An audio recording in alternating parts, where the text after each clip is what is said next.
importance to millions of people who are continually pale and washed out, weak and run down. Doctors will tell you that these conditions are often caused by a deficiency of iron.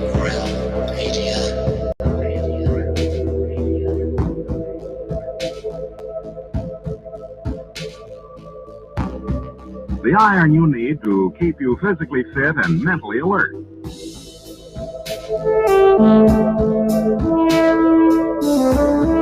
Medical studies show that 2 out of 3 women and many, many men lack the daily iron your body requires, in a form your body can easily use and put to work.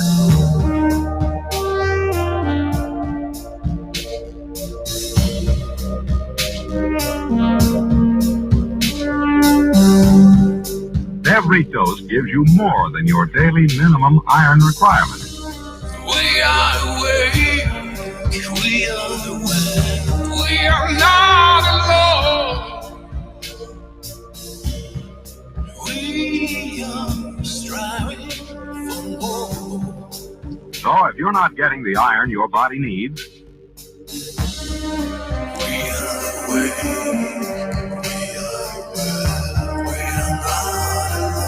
if you feel weak, run down, and are easily upset, We are striving for start taking iron today.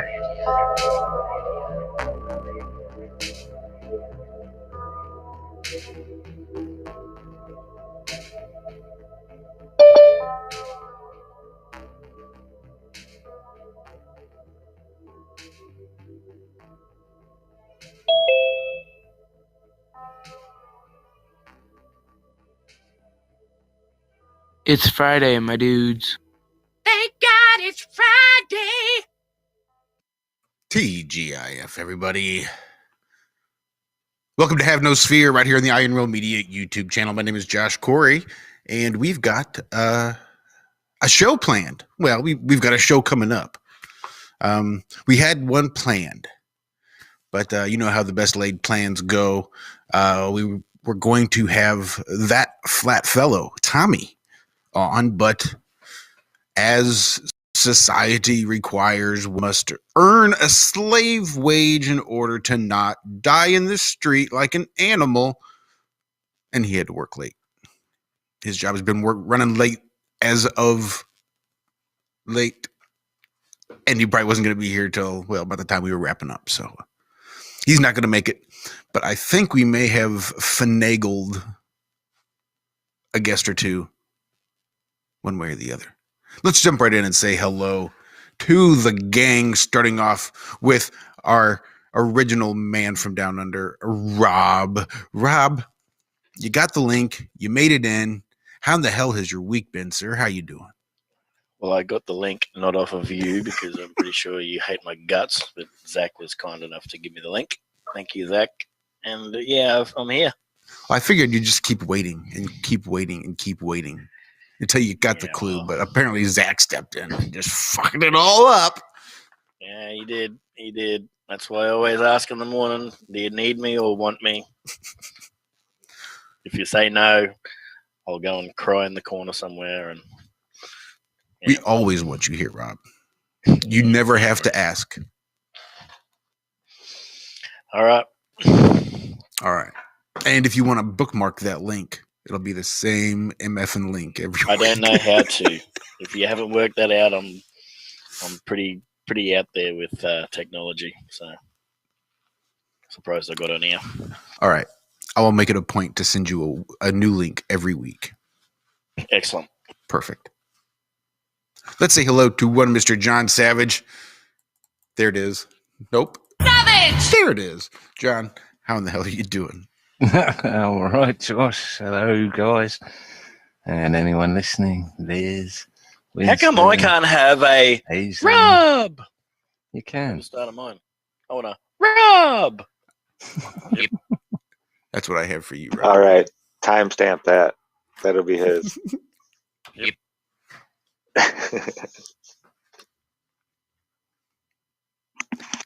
Sorry, John, I interrupted you.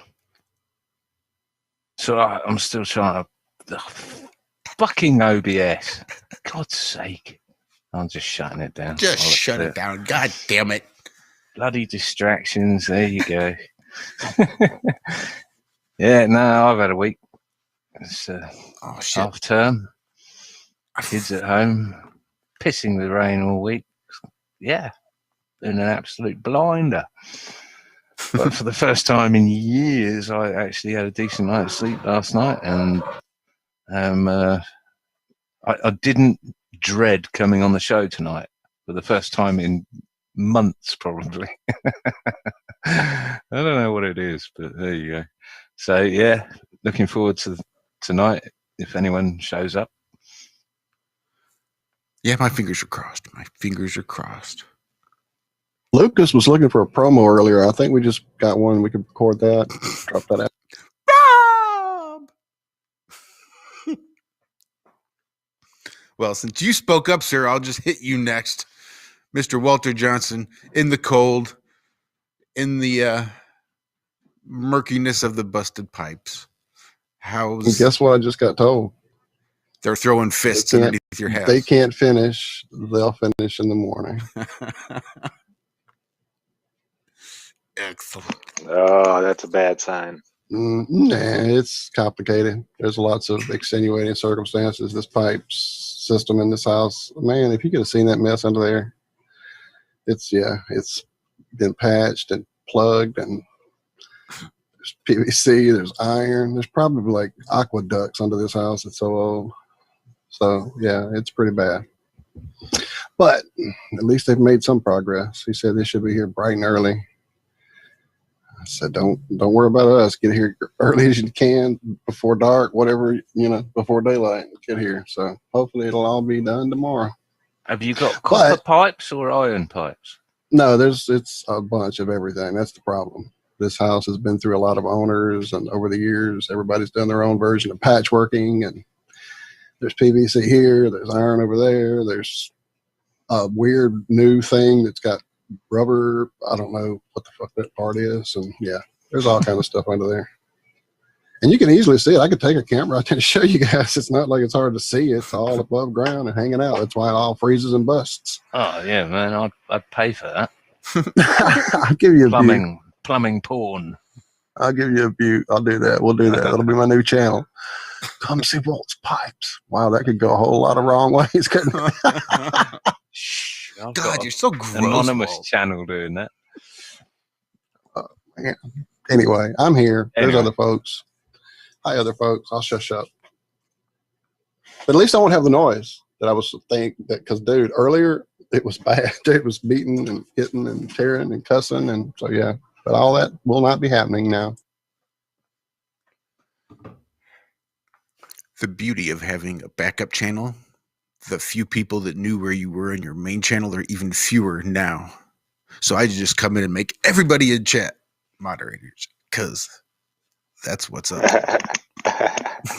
What's up, Walnut and Walnut report us sort of regularly.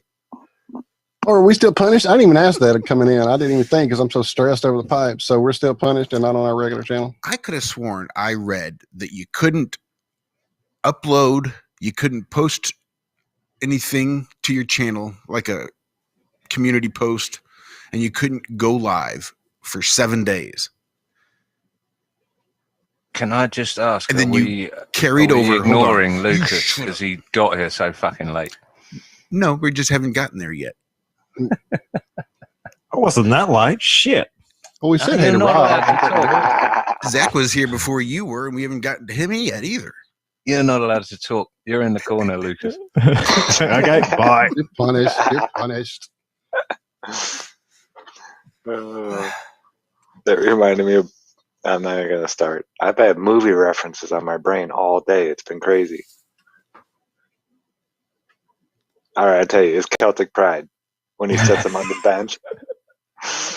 It's like, no, you're sitting on the bench. I'm benching you, Lewis. And before this, the jump ball, he puts him in the game. I thought you were going to movie reference Bueller. Bueller. No, I want more references of Robin Hood, Men in Tights. That It was was classic. a deep cut. Hold Deep on, cut. I got a pump. I gotta watch that one again. It's been a while. Sorry, Josh, I ruined your award-winning intro once again. Oh, thanks, John. That's very nice of you to say. Let's get on to Zachary Zabala. Good times for all, Zach. How are you doing? Hey, Josh, not bad. Yeah, not, Yeah. kind of somber around here. We're all just sending good vibes and love, and We are indeed. Yeah, Has Kimmy decided to leave, or is she still home? Or she's waiting to see how things go. Her brother is really doing that kind of stuff with like getting a hold of everybody and seeing when they can come and help out and all that kind of stuff. So she just told him, whenever you need me there, I'll be there. As soon as just tell me. well, good. She's still there. Give her a big, huge bear hug from me. Yeah, I will as soon as I see her here. Yeah, likewise. Rough times. Yeah, she's a tough lady though. I've met her a few times, and I mean, she's one of those tough ones, where if she doesn't think it's time for her to go, it's not time for her to go. She's not going. That's just how it is. So are you conspiracy theorist nut jobs putting this down to weather modification or what? Well, of course. There hasn't been real weather since. That's a nice way to ask, Rob. Shit. You're still not allowed to talk, Lucas. Sorry, we can do it. Couldn't help myself.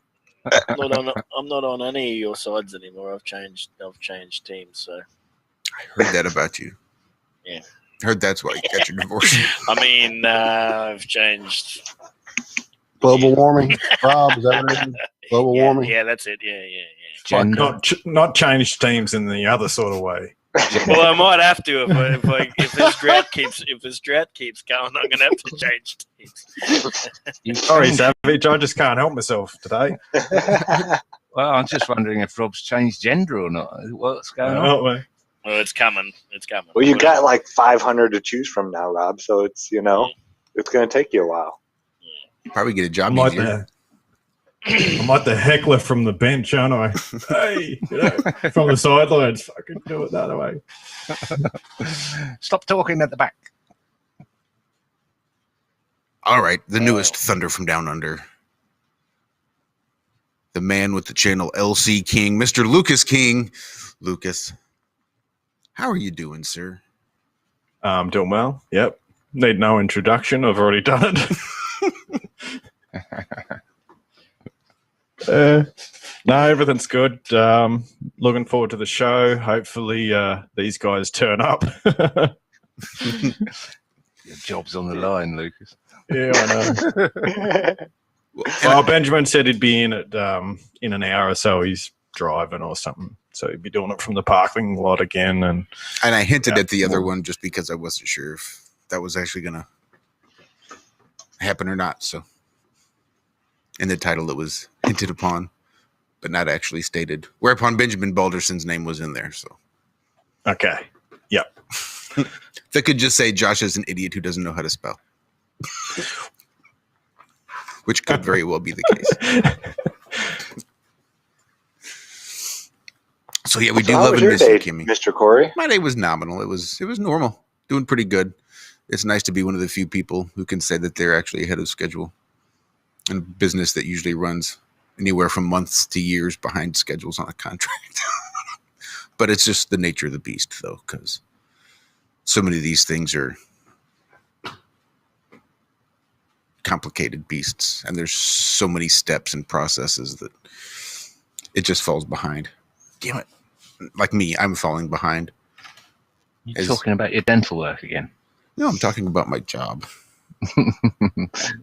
Speaking of nominal, you got a very red tinge to your camera there. Are you broadcasting from our other studio in Marzinium?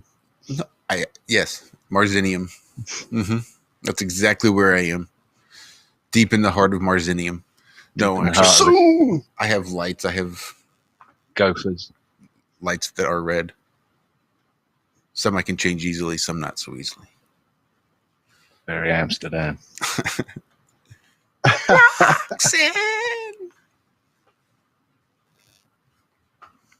But we do send lots of love towards Cammy's way, to her mom and to Cammy herself. I know that's a rough, scary time for you, Cammy. So my heart goes out to you.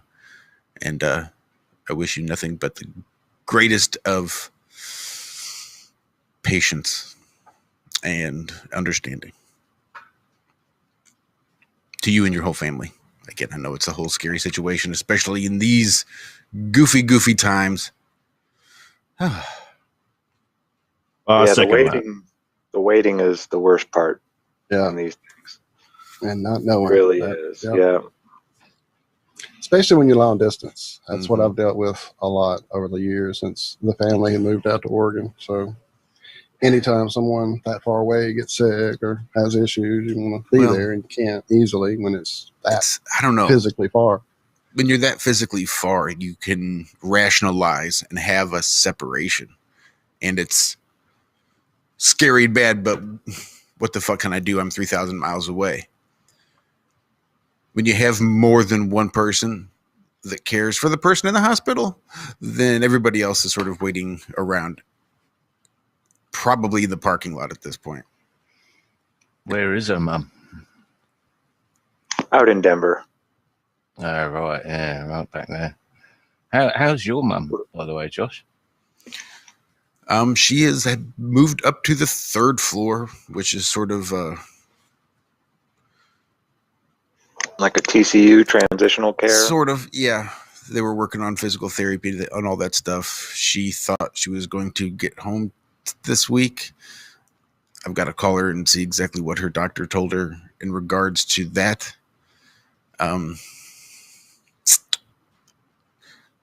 So my brother-in-law will basically then have to decide whether or not she can stay by herself. And that's going to get tricky. Because I'm pretty sure she gave, well, I don't want to get into it, but it'll be his decision. And he will require both mine and my sister's input. But he has the ultimate decision-making ability into whether or not she gets to go home and try to live, or go home and try to sell the house to go move somewhere more affordable, or she just gets put somewhere, or someone comes to stay. I don't know. It's going to be an interesting time in the very near future. Well, good luck with that, man. I know what it's dealing with family and yeah. It'd be one thing if she were accepting this willingly and gracefully, but she's still sort of in denial that she is where she is physically and mentally and everything. So it makes it more difficult. Yeah, that's rough, man. Love you, Josh. Oh, thanks, Zach. Love you too. Love you guys too. This really is such therapy for me. Well, anytime you want to talk, Rob's here to listen. Yep. I'll have his divided attention too. And you have my phone number, so you can reach out even if the show isn't happening. I certainly can. I really need to. Yeah. If there were a way to easily do this, just upstairs and not having to involve a computer and stuff, but yep, it's just so hard. It's part of the ritual, though, I guess, is coming down and setting things up and getting in your space. So I have my little space here in the studio. I understand. Yeah. Leave me alone. I'm in my room. I'm in my dark place. I'm in my battle bus, which I'm trying to flog.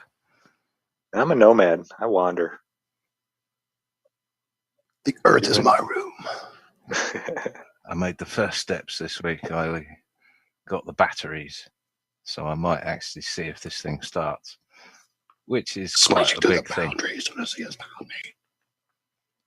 Are you talking backwards or something, or incantation? Metallica reference. Okay, I want good vibes, man.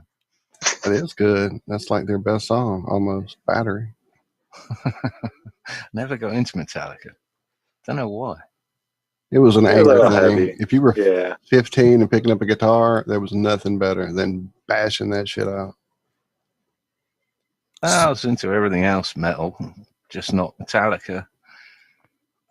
Well, and Yeah, then same they with me. sold out. Once they sold out, it was kind of like, Yeah, and after they, suck Satan's cock, I was over it. I mean, they were big and I got here to in the tell James States. Hetfield to his face. That was what was awesome. I mean, they were big in the States Sold out. before they got big, you know. They were a well-known underground band. They were one of those that just made it That's exactly underground. what I told him. You said you were going to do it with that radio, and you guys were top of the world. Why'd you put out that shitty video? Mm-hmm. The one They ruined video. it. The Nothing Else Matters video.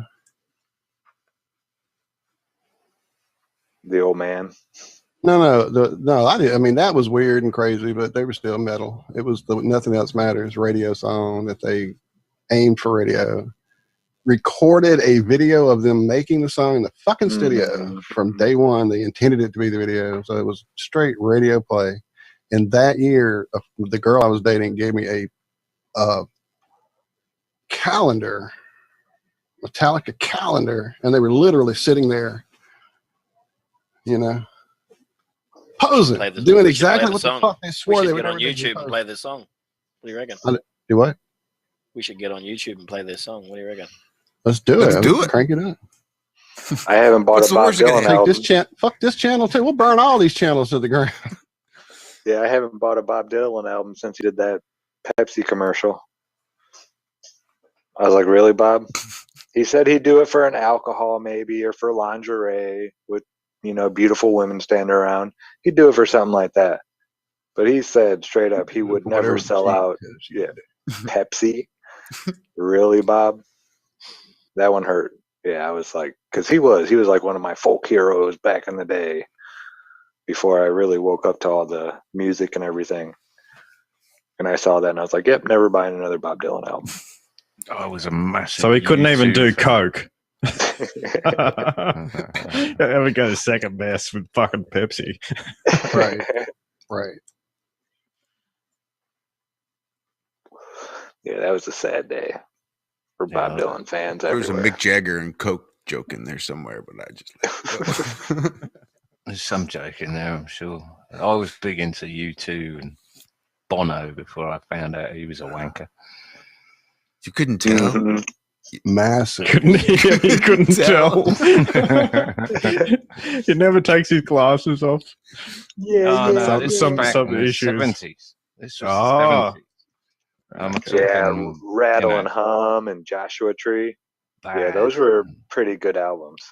Their first couple albums. Before Joshua Tree. Before all that, right. I'm with you, John. Sunday, Bloody Sunday. Sunday, Bloody Sunday, dude. That shit. Unforgettable. Something that or was other. Rattle and Hum. No, that wasn't. That was not Rattling Hum. Rattling was the one with all the radio hits. Was after Joshua Tree. Even Joshua Tree was good. I don't think he was wearing shades at that point. Should play one of his songs on YouTube. What's the worst thing that happened?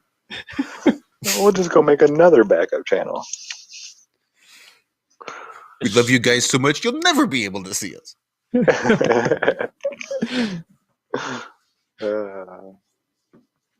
Yep. Anyway, let's change tack. I was my mother, who I've been battling for a long time now about everything, but she was umming and ahhing last week whether she's going to get this vaccine, and she's 73. I've been telling her no. So she goes to her hairdresser yesterday, and the hairdresser says she's not getting the vaccine because of this reason, and my mum's now not going to get the vaccine. Hey, whatever works, Rob. How about that? Be thankful. That's a Good old hairdressers. Yeah. Yep. Praise hairdressers everywhere that say that, So your mum took advice from a hairdresser over you. Yeah, we get it. You don't have to rub it in. We're trying to put a positive spin on this, John. We're trying to make him feel better and ignore the fact. Must have been. I think I need to work on my delivery. It must be my Subtle. delivery, the way I say it. maybe I shouldn't have gone about, Mum, you're not getting the fucking vaccine, right? that might not be the way to go about it. Should have offered to cut her hair first and gave her a nice head massage and shampoo. Yeah, no, I say it because of deja vu. My mum's the same. Would take literally anyone's advice over mine. I literally know nothing about anything. And my mum knows everything about everything because she's 30 years older than me, of course. It's bizarre. So they're the people we need to reach, hairdressers. Yeah, it looks like. Hairdressers, mechanics, second-hand car salesmen, you name it. She'll take advice from them over me any day of the week. I knew a nice hairdresser back in the day. Memories.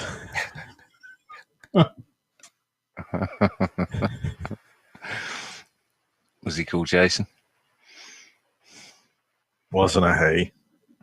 Okay.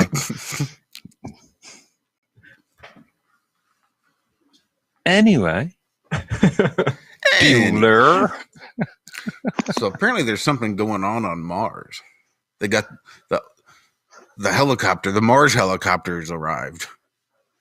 Oh shit! Have landed, yeah. So I did notice. I heard on the news they were calling it a drone. Like, nope, that's just a fucking helicopter. Yeah, and you're gonna like this, Savage. It's only got 3 blades on the propeller. 3 propeller blades. Nice. Yeah, so it's just like your nice touch. It's me and Lucas to fill anyone in. We were talking about wind turbines, weren't we? And yeah, how they were freezing up. And I was telling you how half the time when you see them slowly turning off in the distance, they're actually running on diesel engines. I don't know why. I don't know, but it's true. You go look it up. There is a massive diesel engine inside those things. But also the whole 3 paddle design or 3 propeller design is the least efficient means of creating energy from the wind out there. And this has been known for years and years and years.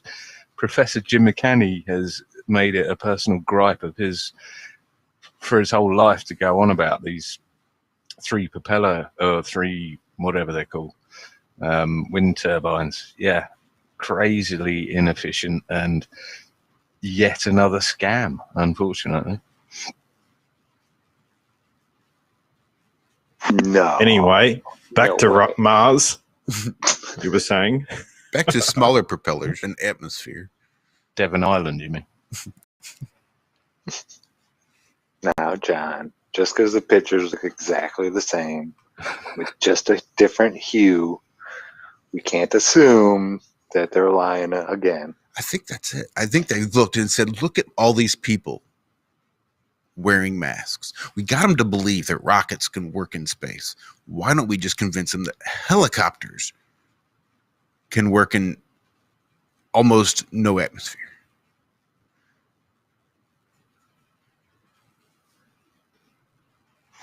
And they've done it. Yeah, why not? Spin it real fast. That'll compensate for the lack of... Right. I'm sorry, I can't even finish. That's what they did say, isn't it? But, well, didn't they say that it's got to really spin yeah, I think unbelievably I read that. fast to try and That's get it why on? I'm laughing, right? Because I did actually see that some fucking weird. Oh. So, yeah, when those air molecules are really far apart, if you spin something in them really fast, they suck together and form solid layers to fucking work on. I don't know. Like when you put a piece of solid metal into the atmosphere with way up high in those temperatures, like where the all these satellites should be. And, you know, that's the reason they don't get hot is because the air molecules are so far apart that they're not going to, you can't conduct heat when the molecules are that far apart. So if we're going to stick munching space lettuce, then let me dive in then. So is it are we capable on Earth to create a vacuum the equivalent of that on Mars? Isn't it a sixth or something, some fraction of what the atmosphere is on 100th. I thought it was 100th. 100th. Right, so surely we can create 100th of the atmosphere in, can't, what's his name, Cody on... They got the thing to hover like a quarter of an inch or something like that. A half inch, something. And it was tied to a tether rope above. And the whole setup was? Well, because it was hanging there. Because they wanted to do Mars's gravity. So it had a tether pulling on it the whole time. Up. Easily, Bob says, John, that we can create that 100th atmosphere. Right. So, I mean, I've even seen Cody's lab and a few other of the mainstream numpties with their little vacuum chambers creating vacuums and having little drones inside that don't go anywhere. Even flies couldn't fly at one point. Well, this one is spinning. This is NASA engineering, John. Come on. Right. Mm-hmm. It's spinning so fast. The angular velocity doesn't matter. I heard it wasn't actually spinning faster than a normal terrestrial drone. No, I heard it was spinning way faster. I'll have to look. Mars is about half the size of Earth by diameter and has a much thinner atmosphere with an atmospheric volume less than 1% of Earth's. So that's what it says at ESA's European Space Agency. Well, so there's really no reason why we couldn't recreate what they've created. And if you don't know, it's primarily carbon dioxide based. So yeah, we just all breathe into a big room. Or just get some cow farts. Or there you go. Well, that's more methane, but it'll balance out. It'll layer out. That'll work. It's a part of the show. Shout out, Issa. Who saw Larkin Rose making a barking rose of himself? Yeah, I did. He's a really nice guy. This is what it strikes me, is that intelligence has nothing to do with understanding flat Earth, because he is undoubtedly intelligent and logical. However, he cannot see that he actually has the audacity to think that he's the only person in the last 6 years or even 100 years to come up with something that he won't tell anyone, an experiment that costs dollars that'll prove every single flat earther wrong, but we're too stupid to realize it. That's about sums it up. Yep. Rose, I'm going to be feeding you pie. Big chunks of crow pie. When you finally work it out, if your ego will let you. So yeah, a regular helicopter is around 450 to 500 RPMs. And this one is 2,400 RPMs. Okay, but look up drone RPM. Oh, okay, good call. Yeah, because I think they go 12 to 18,000 RPM, something like that. And they do claim it's a drone. But yeah, Larkin, I know you're listening, mate. Just pull your head in. Stick to what you're good at. Breaking down the impending fascism and everything else and emerging economies and how to scrape through this shit, but leave the flat earth stuff alone. You haven't got it. Well, shit, yeah, the drone engines on these drones, it's up from 10,350 RPMs to 41,400 RPMs. Whoa. Why is NASA's just 2,400 RPMs? It says the battery is small, everything on it's small, but it'll go 41,000 RPMs for about 3 seconds. Yay! Yeah. Yeah, and by the way, folks, this thing can fly for about 70 seconds total. That's going out, taking a picture, and then having to go. You get about 30 seconds, and then you have to turn around and go back. What's it running on? A AAA? Your watch battery. So let me get this right. It flies for 70 seconds at 1 inch off the ground. I'm not sure how high it gets. We'll have to find out. Progress. Yeah. Right. Okay. And how much did all this stuff cost you guys? Billions and billions. And didn't we better do off it? having a little slingshot on there, go up higher and, last for more than 70 seconds if you shoot it up in the air. And So there's a device out there called a Ring drone, which is a camera flying through your house to spy on your family, I guess. I don't know what the hell you would do with it. Ring, absolutely. It has a 5-minute runtime, and it takes about an hour to charge. So Ring beat NASA by, I don't know how many seconds. Do the math, guys. I can't do it. 5 minutes versus 70 seconds. Yeah. Oh, you guys, it's really there. I see a picture right now of the rover and the helicopter in the same picture. In the same photo. Yeah. Well, I tried to share the screen, but no one, Josh has stopped me from sharing screen. Yeah, Josh don't like us. Does it look like Thunderbirds at all? Or? I'm sub to this passive aggressive radio, bullshit's guys. got to stop, Rob. I'm just saying. You can just say, Josh, could you let me share screens? I'd be like, sure, Rob. No, there you go. You shut it. I'll go ahead and make everybody else co-host. I was good last week. I was on it. As they came in the room, I was making them co-host. Yeah, he was. I was proud of you last week, sir. This week, I was just making people. I was handing out wrenches as they come in. It's not telling me how high this thing is going to fly. Yeah, I'm looking for details I can't find on them myself. I mean, if it can't get over, a little 4-inch boulder or rock, really, then what's the point? Well, like Lucas said, it would be so much better to have some sort of catapult device that shot this thing 30 foot into the air with a little parachute, like a little Action Man like parachute. the old school days, right. It came down and probably lasted way longer than 70 seconds. I mean, surely the rover itself is higher than 1 inch off the ground, which is all this thing can muster, isn't it? It won't say. No. I'm sure Red's rhetoric is screaming at the screen. It's 6 inches, you bastard! You hear this shit, Larkin? What the fuck? The nights are going to get to negative 90 degrees Celsius. Yeah. Negative 130 French. Good batteries. Wow. Because They mine must be don't work amazing. when it's minus fucking 5. Hope they got those pipes wrapped.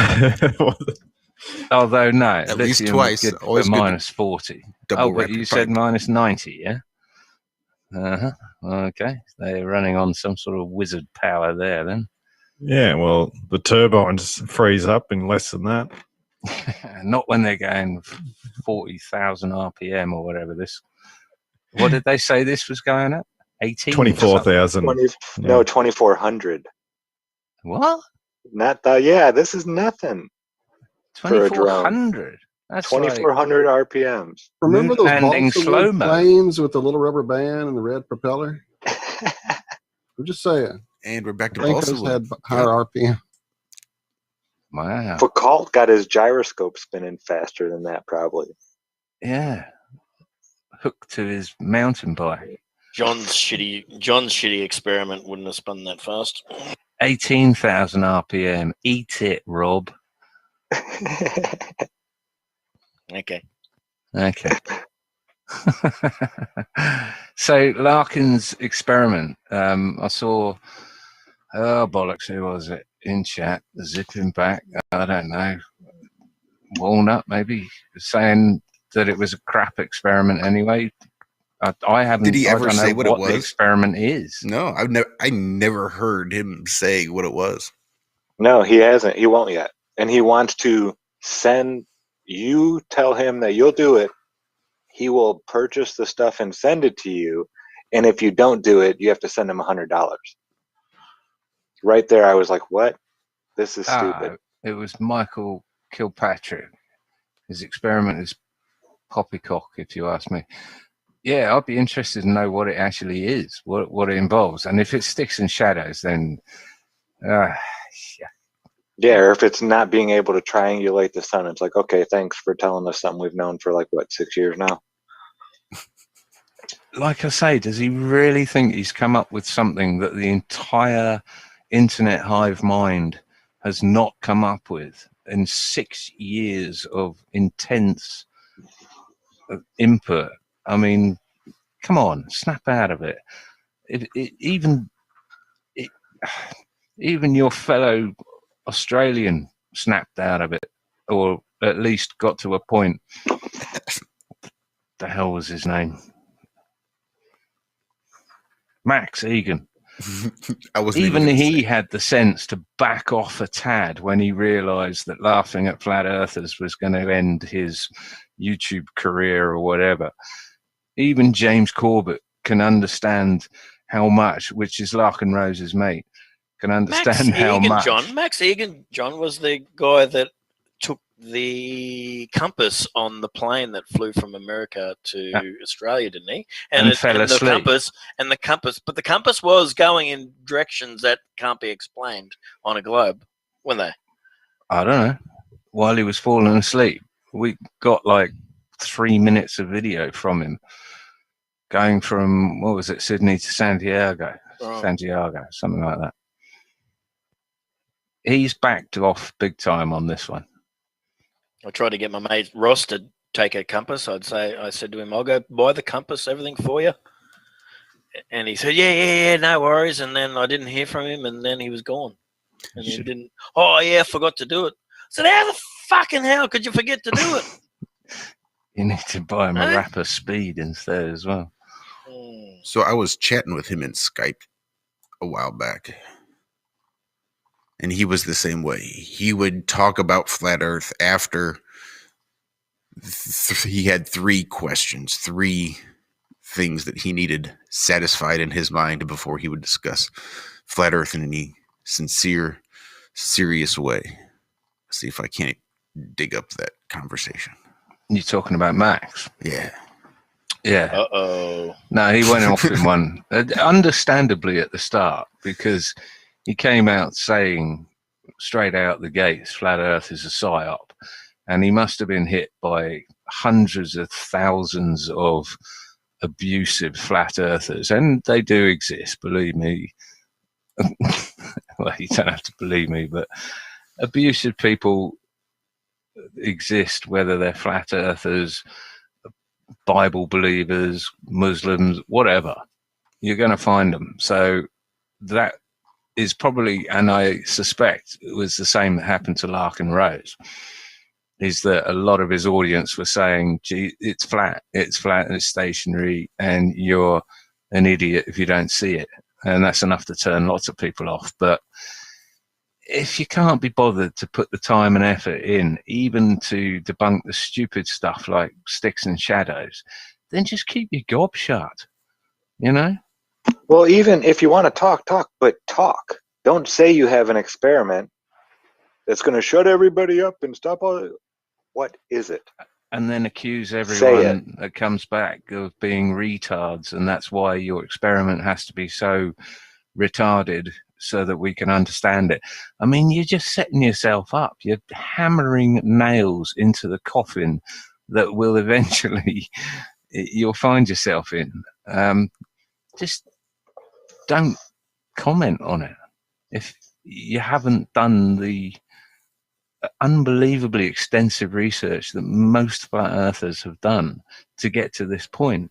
It's not a belief, it's knowledge, it's knowing. Anyway. Condemnation without investigation is the root of all ignorance. It's the height of ignorance. When I was at that party, John, when everyone was hammering me, what I do remember of that conversation was me asking them how fast the equator spins on their globe and how fast it moves through their space and how fast it moves around the sun, and none of them. I was going to say, not one of them knew anything that I asked them about their own system. They probably didn't even come close. Out of the 20 people that were gathering around the table, none of them knew Yeah, Tommy offers $20 every weekend out at the flea market. We'll find somebody new and be like, "Hey, you want to play a game? Give you $20 if you can answer just one of these questions."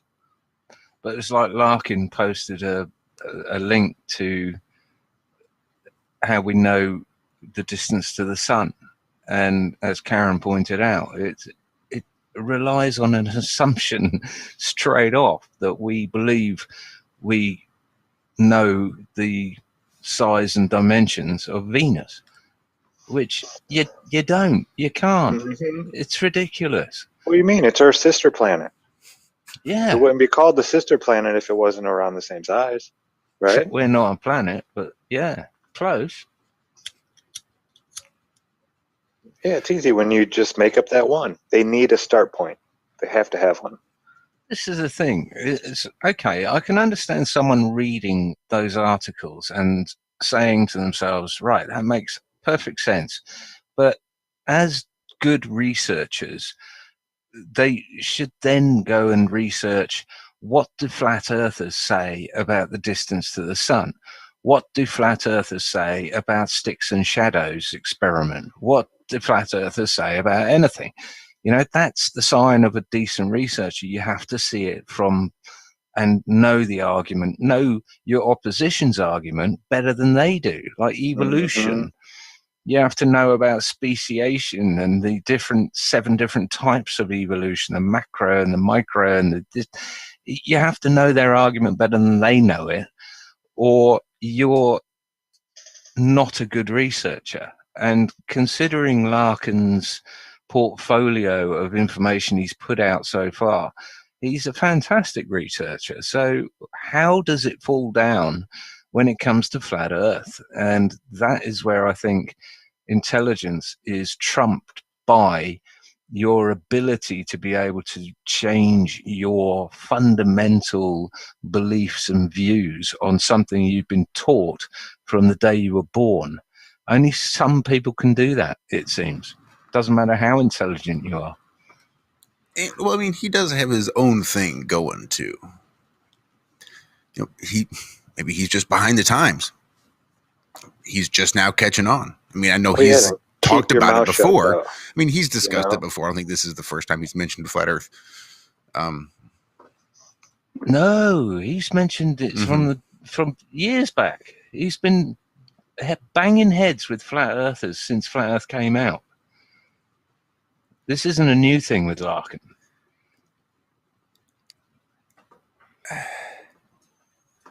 And I think that's between him having his own agenda. He's got his own thing that he does. He's got his nose in other books. Yeah, and there's nothing wrong with that. It's like Ken not at all. Hovind. You know, you do evolution, you do Bible verses, you do everything else. That's great. But don't comment on flat Earth until you've done some research about it. At least the bloody basics. Well, yeah, he said, well, the 8-inch per mile squared is a parabola, and it doesn't work. We know. On us. Exactly. Exactly. We know this. We know after a quarter of the sphere, that's it. It doesn't work anymore. But you can't see 6,000 miles anyway, so it doesn't fucking matter. Jesus. Sorry. Excuse me. And there's more accurate equations that we have come up with. That what is it?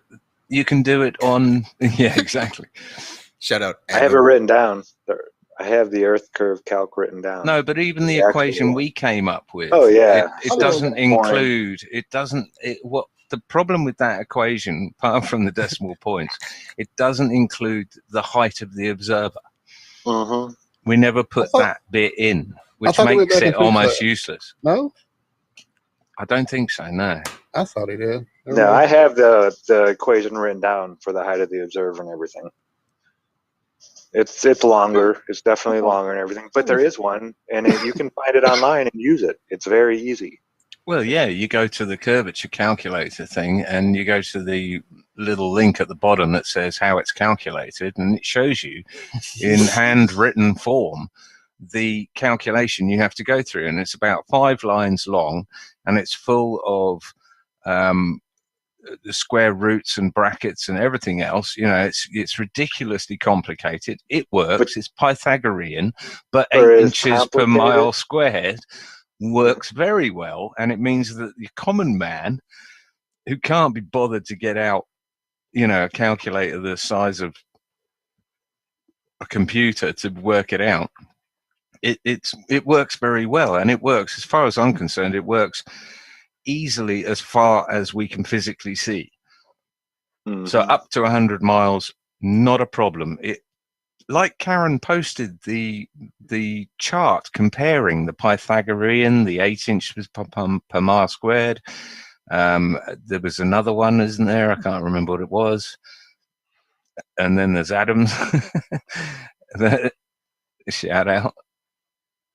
But you know what? None of the calculators have in them, not even the really big, complicated ones. Not one factors in Rayleigh's criterion. There you go. Which is where the Earth curve comes in. And that's none of them got a formula to it, hasn't it? Yeah. It's simple. It could be added in, no problem. It's like the radians equals 1.22 times light, or wavelength of light, lambda, over diameter of your aperture. It's like the inverse square law, yeah? Or not? Not the same, but yeah. It could be added into any equation very easily. But you would just do the Earth curve calculator and then add this to it. Because this would be above the horizon, which should be blocked. So why has no one added the criterion in? Well, because it's just at 3 miles, you can see, or at 6 feet, you can see 3 miles. And then everything starts to blur. Well, at 3 miles, the human eye loses 5.5 feet of vision to diffraction. So anything within 5.5 feet along that line that you're looking on will be all blurred together and distorted, and you can't distinguish one light source from another. So there's essentially, we don't even need to include the criterion to provide a slam dunk, i.e. I can see something 30 miles away, which I shouldn't be able to see. Yeah, the criterion would just add to it. It would just add more and more. So it's salt to the wound, isn't it? Yeah. Do any of these equations factor in, the fact that we can only, like, angular resolution, like our eye actual not working after a certain distance and not being able to resolve things, except, It's like we're looking at these fucking dots moving across each other. Oh, we found a new planet. You can't even see that. You would think they would. You would think they would take it upon themselves to think, well, fuck, we have to have limitations based on what we're using. So that's Aries diffusion, isn't it? Where if you had 3 light sources ahead of you and they moved back away, eventually they would turn into one light source and then be too far away for the human eye to actually resolve. That about right, Zach? That'd be Fresno diffraction. Okay. There's 2 types, Fresno and Fraunhofer. Fraunhofer is what happens along the horizon because, it's that same distance from you all the way along that straight line. And it's blurring all the way along that straight line, not just in the center where you're staring at, but the whole line will blur. That's Fraunhofer.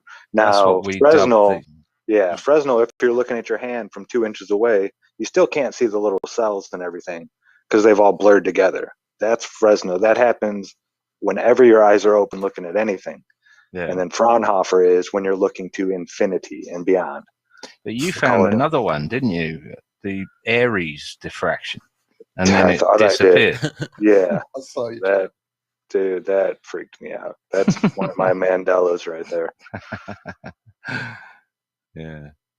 Yeah, there was like 6 months of research. Just the main word I researched daily just disappeared. I was, what? Wait a minute. What's going on here?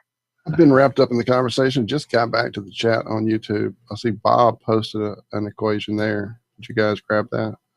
Oh, I guess that's the height of the observer. What is that? I'm not square root. I don't know. 1.22 times the square root of the height of the observer. Or maybe is that time? I don't know. Yeah. It's probably hard to write. God. And isn't that Maybe hard to- 1.22? Too maybe hard to just put it legibly for us.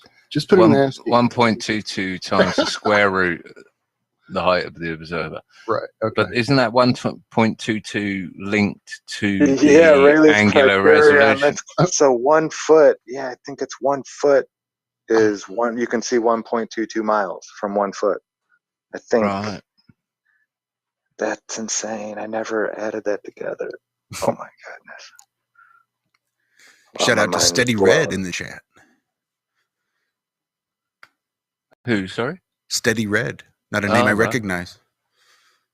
Karen B's in the chat. Karen Shout B's out got here. Karen B. Karen Real B. quick for folks this morning that enjoyed our show, we had a nice little conversation this morning. Jonathan, who is in Florida. Oh, that was the long name. Jonathan, who now resides somewhere in the middle of Florida, but still likes to travel around a little bit. But we definitely were having some problems with TFR. Shocker. Anyway, the show still isn't up. There is still not a version of our show from me to. I've still not reached out though. Do anything, yeah, and I should have too, but I've been doing busted pipes now. They're not frozen any longer. So that's what I did all day. I didn't reach out either. So for you guys who were looking for that show to be up on the TFR site, we will reach out to Chris and get that amended as soon as we can. Oh, wow. Sorry, I'm reading. Karen and Ted got to get over here soon so we can melt some bismuth. Yeah. Dude, I want a crystal so bad. We're thinking about cooling it on top of a magnet. Oh, wow. Seeing what it does? See what it does. Hit it with a hammer. You think it would change the straight edges? I don't know, yeah. Well, it does like this weird cube pyramid. It does like this weird reversed pyramid naturally. That's why it repulses. Awesome. Yeah. Hit it with a hammer with a young boy called Stephen. That'll do. No, seriously, what is the bismuth thing all about? What are you trying to do? Well, bismuth is the most anti-magnetic material. It does not want to be near anything magnetic. It repulses away. Diamagnetic. Wait, hold up. Full stop. I am astounded that of all the trivial things you don't retain, you retain that little bit of that show from Julius Sumner. That's amazing. There has to be some rhyme or reason to it. It's just important things. That was come great. in. Shout out to Bob in chat who turned me on to the amazing Julius. I didn't remember his name. I only remembered the boy who was. I spend at least 3 days a week watching him, and I usually don't watch any less than 10 straight through. They're just great. Wow. They're just, I mean, it's his power, his presentation, I recognized his voice. I didn't recognize. He's been at it a while, and I can't believe I missed him completely. I guess because I was a whole, I was more the Mr. Wizard area. Do you think he's more entertaining than Walter Lewin to a it's a close one. To a 13-year-old? I think Walter Lewin probably took a lot of this guy's, his whole the way he did things. Yeah, I never thought about it. Holy shit! Great teacher. He's so similar. He's just so impassioned about it, and he gets excited even when things fuck up. So yeah. But Walter Julius Lewin doesn't Miller. ask the kids guys, what. if you guys were wondering who the hell we're talking about. Julius Sumner Miller. Go check him out. Go get lost on him. It is amazing stuff. Well, Walter Lewin doesn't ask the children what. In the black and white days too. So I found older shows I didn't know were out there too. So yeah, go enjoy. Demonstration in Physics. Why Is It So? That's 2 of the shows I can remember. Smack it's also Justice Warriors. Beware. He likes to ask little children what ethnicity they are. I know that one show that he happened to do that. You guys centered in on it. Of all the shows, yeah. But usually it's just, like I said, him just in a whirlwind of amazement of what he's showing you, just how beautiful it is and how astounding. Isn't that amazing? I think it's quite beautiful in its innocence that, no one even batted an eyelid that he was asking people where they were from and their ethnic background. Yeah, that was a normal question back in the day. Absolutely. And that was like, how's the weather? Elderly people talking to children was a normal thing. Now, I've got this veil of you raging politician paedophile. Snippy Pete. Snippy Joe. It's just totally wrong, isn't it? Because, he was literally trying to teach children. In this day and age, it came across as quite creepy, but in reality, it wasn't creepy at all. And it was really, I think, only on those early shows, those black and white Why Is It So ones, where you would have guests in the studio like that. I don't remember too many of the later colored ones having folks in the studio, other than like helping him grab things or light things. Or I could be wrong. Again, I've watched so many different eras of him. There's an amazing demonstration he did at like an Air Force event, and just all kind of stuff. How did we get onto him? I don't know. Struggling to remember. You kept telling Karen hitting the hammer that she and Ted have to come over soon so we can melt some bismuth. Yeah, and try to magnetize. That's where we magnetizing got you talking about striking. So it's diamagnetic, and what's the point of melting it? Well, you melt it into a parabolic shape, like a dish. What you do is you take the bottom of a pop can, and it's that nice dome shape, and that's your mold. So you get it all nice and liquid, heat it up, pour it into there, let it cool, and then you have that parabolic dish. Well, you set the magnet on there, and you have a magnet up above it. And it levitates. You can sit there and blow it with a straw, and it'll just spin. Gotcha. You can move it around. Yeah, it's a cool little, something to sit on your desk. What's the melting point of bismuth then? It's low. You can do it on your stove. It has to be lower than aluminium then. Oh, way lower. Aluminum. Yeah. Melting point. Aluminum. I think it's close to lead. Yeah, 520 degrees Fahrenheit. So it's actually less than lead. Yeah, it's low. What's the melting point of aluminium or aluminum?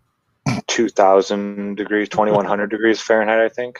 You can't melt it in your 660 Kelvin, 660 Celsius, as far as I remember. Yeah, let me see. You can melt bismuth in a stove in your kitchen. Oh. And what is bismuth? Is it what element? Oh, no. Is it a metal? Aluminium's only 1,200 degrees Fahrenheit. Bismuth, it's a type of metal. Okay. Interesting. Yeah. And what uses has it got in industry, or what's it used for at the moment? Because I know they were trying to get a bismuth container. That's chalk, isn't it? No. Yeah, it's in... Create bismuth crystals from Pepto-Bismol. Yeah, Pepto-Bismol. It's in lipstick, stuff like that. Yeah, I was going to say some kind of cosmetic stuff, too. Bob in chat saying bismuth is the most diamagnetic material in the world.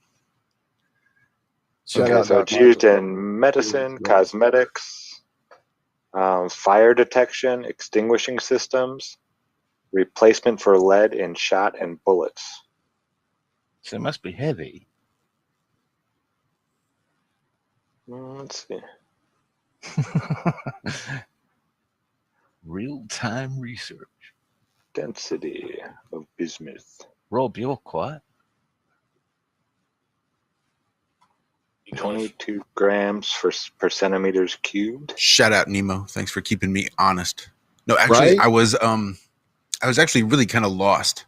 I got lost in thought, believe it or not. Big surprise. Steady red.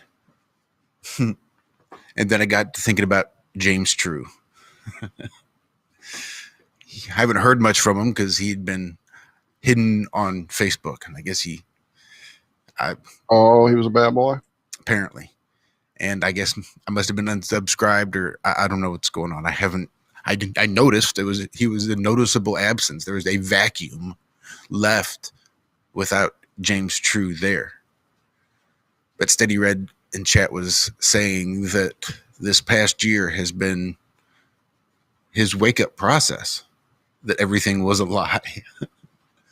Like, man, how's that for a dojo worth smack in the ass? Yeah, no doubt. We need to get James back on here one of these days. Find out Yeah. just what the hell he's been up to. Well, I know when I reached out to him to come on, January maybe, he was like, yeah. And then literally as it approached, we got somebody that popped in at last minute. He had shit that popped up last minute, and I haven't reached out since. And I think that was, I think right at the beginning of the year. So I could be wrong. It could have been late last year. It's been a pretty crazy time for all of us. So, but yeah, I'll reach out for sure. Bismuth is pretty dense. Lead is 11.3 grams per cubic centimeter, and bismuth is 9.6. Right, yeah, it's pretty heavy. Yeah. Heavy. So also in chat, I posted a quote from Skype that I took out. I had asked him, we were on a phone conversation at one point, and I had asked him for the links to this experiment that he was so desperate to have done. And this was his response. He says, links? No links. This is real world stuff. You get a surveyor and you mark out an equilateral triangle, each side 1 mile. Put a marker stick on each corner and get a theodolite that can measure very fine increments, and you measure the angles. They should be... Good luck finding a theodolite that can measure very fine angles at that distance. At a mile? Yeah. Good Lord. Yeah. And Since they were good for, what, 250 yards? If that. Rob, you know that. And good luck finding something over land that ballers aren't just going to say, yeah, but that's a flat bit. Mm-hmm. Like the whole of Kansas, which is only the 7th flattest state in America. Like the, what's it called? The Myanmar? Yeah. Nah. Well, at least he didn't say, walk 10,000 miles in a straight line. Well, here, what we have is they should be 60 degrees, but over 1 mile, they are not. The angles are out. They are ever so slightly too wide by 1 arc minute and 11 arc seconds, i.e. just over 1/60th of a degree, and that is due to curvature. It's how they discovered curvature to begin with. And yet we're the theorists. Right. Because I want to know which weekend Max did this on, when he couldn't even stay awake on a plane to Santiago. Well, which weekends? Because surely you would not want to just do it once and call it, oh, that's Earth curvature. Look, ta-da. That's surely not a hilly bit. That's Earth curvature. Ta-da. And you're doing it over water. And Well, you're trying to take measurements or you're doing it over land. They're doing it over land. Of a mile that they over a device that's not even to the research point of realizing that over that land it can't be done. you can't do it. It has to, which is why we use water. Oh, but water bends around the curve. Really? Then there should be a mathematical formula that tells us we can't see something 3 miles away. And yet we can see it 30 miles away. It just comes a point where you're just bashing your head against a brick wall and skinning your forehead. There's just no point anymore. They'll either come to it or they won't. It's entirely up to them, and not necessarily their intellect, but their ego. It's ego. It is. Yeah, has to admit that everything they've been taught is a lie. And not a lot of people can do that. Well, quite a lot of people can do that. That's like Ken Wheeler, one of the smartest guys, when it comes to a few things. Kent Hovind. Real bright. I heard him say a few days ago, or a month ago maybe, and I even commented. Because he said, if where's the edge, then I want to, or if the earth is flat, then I want a picture from the edge looking over. And it's like, you believe flat earthers think they live on a disc floating through space? Which shows that he hasn't done the minimum of research to realize what the hell we're even talking about. And it's ego. It is. Well, also, and it's kickback from all the aggressive flat earthers, and I've seen them in the comments.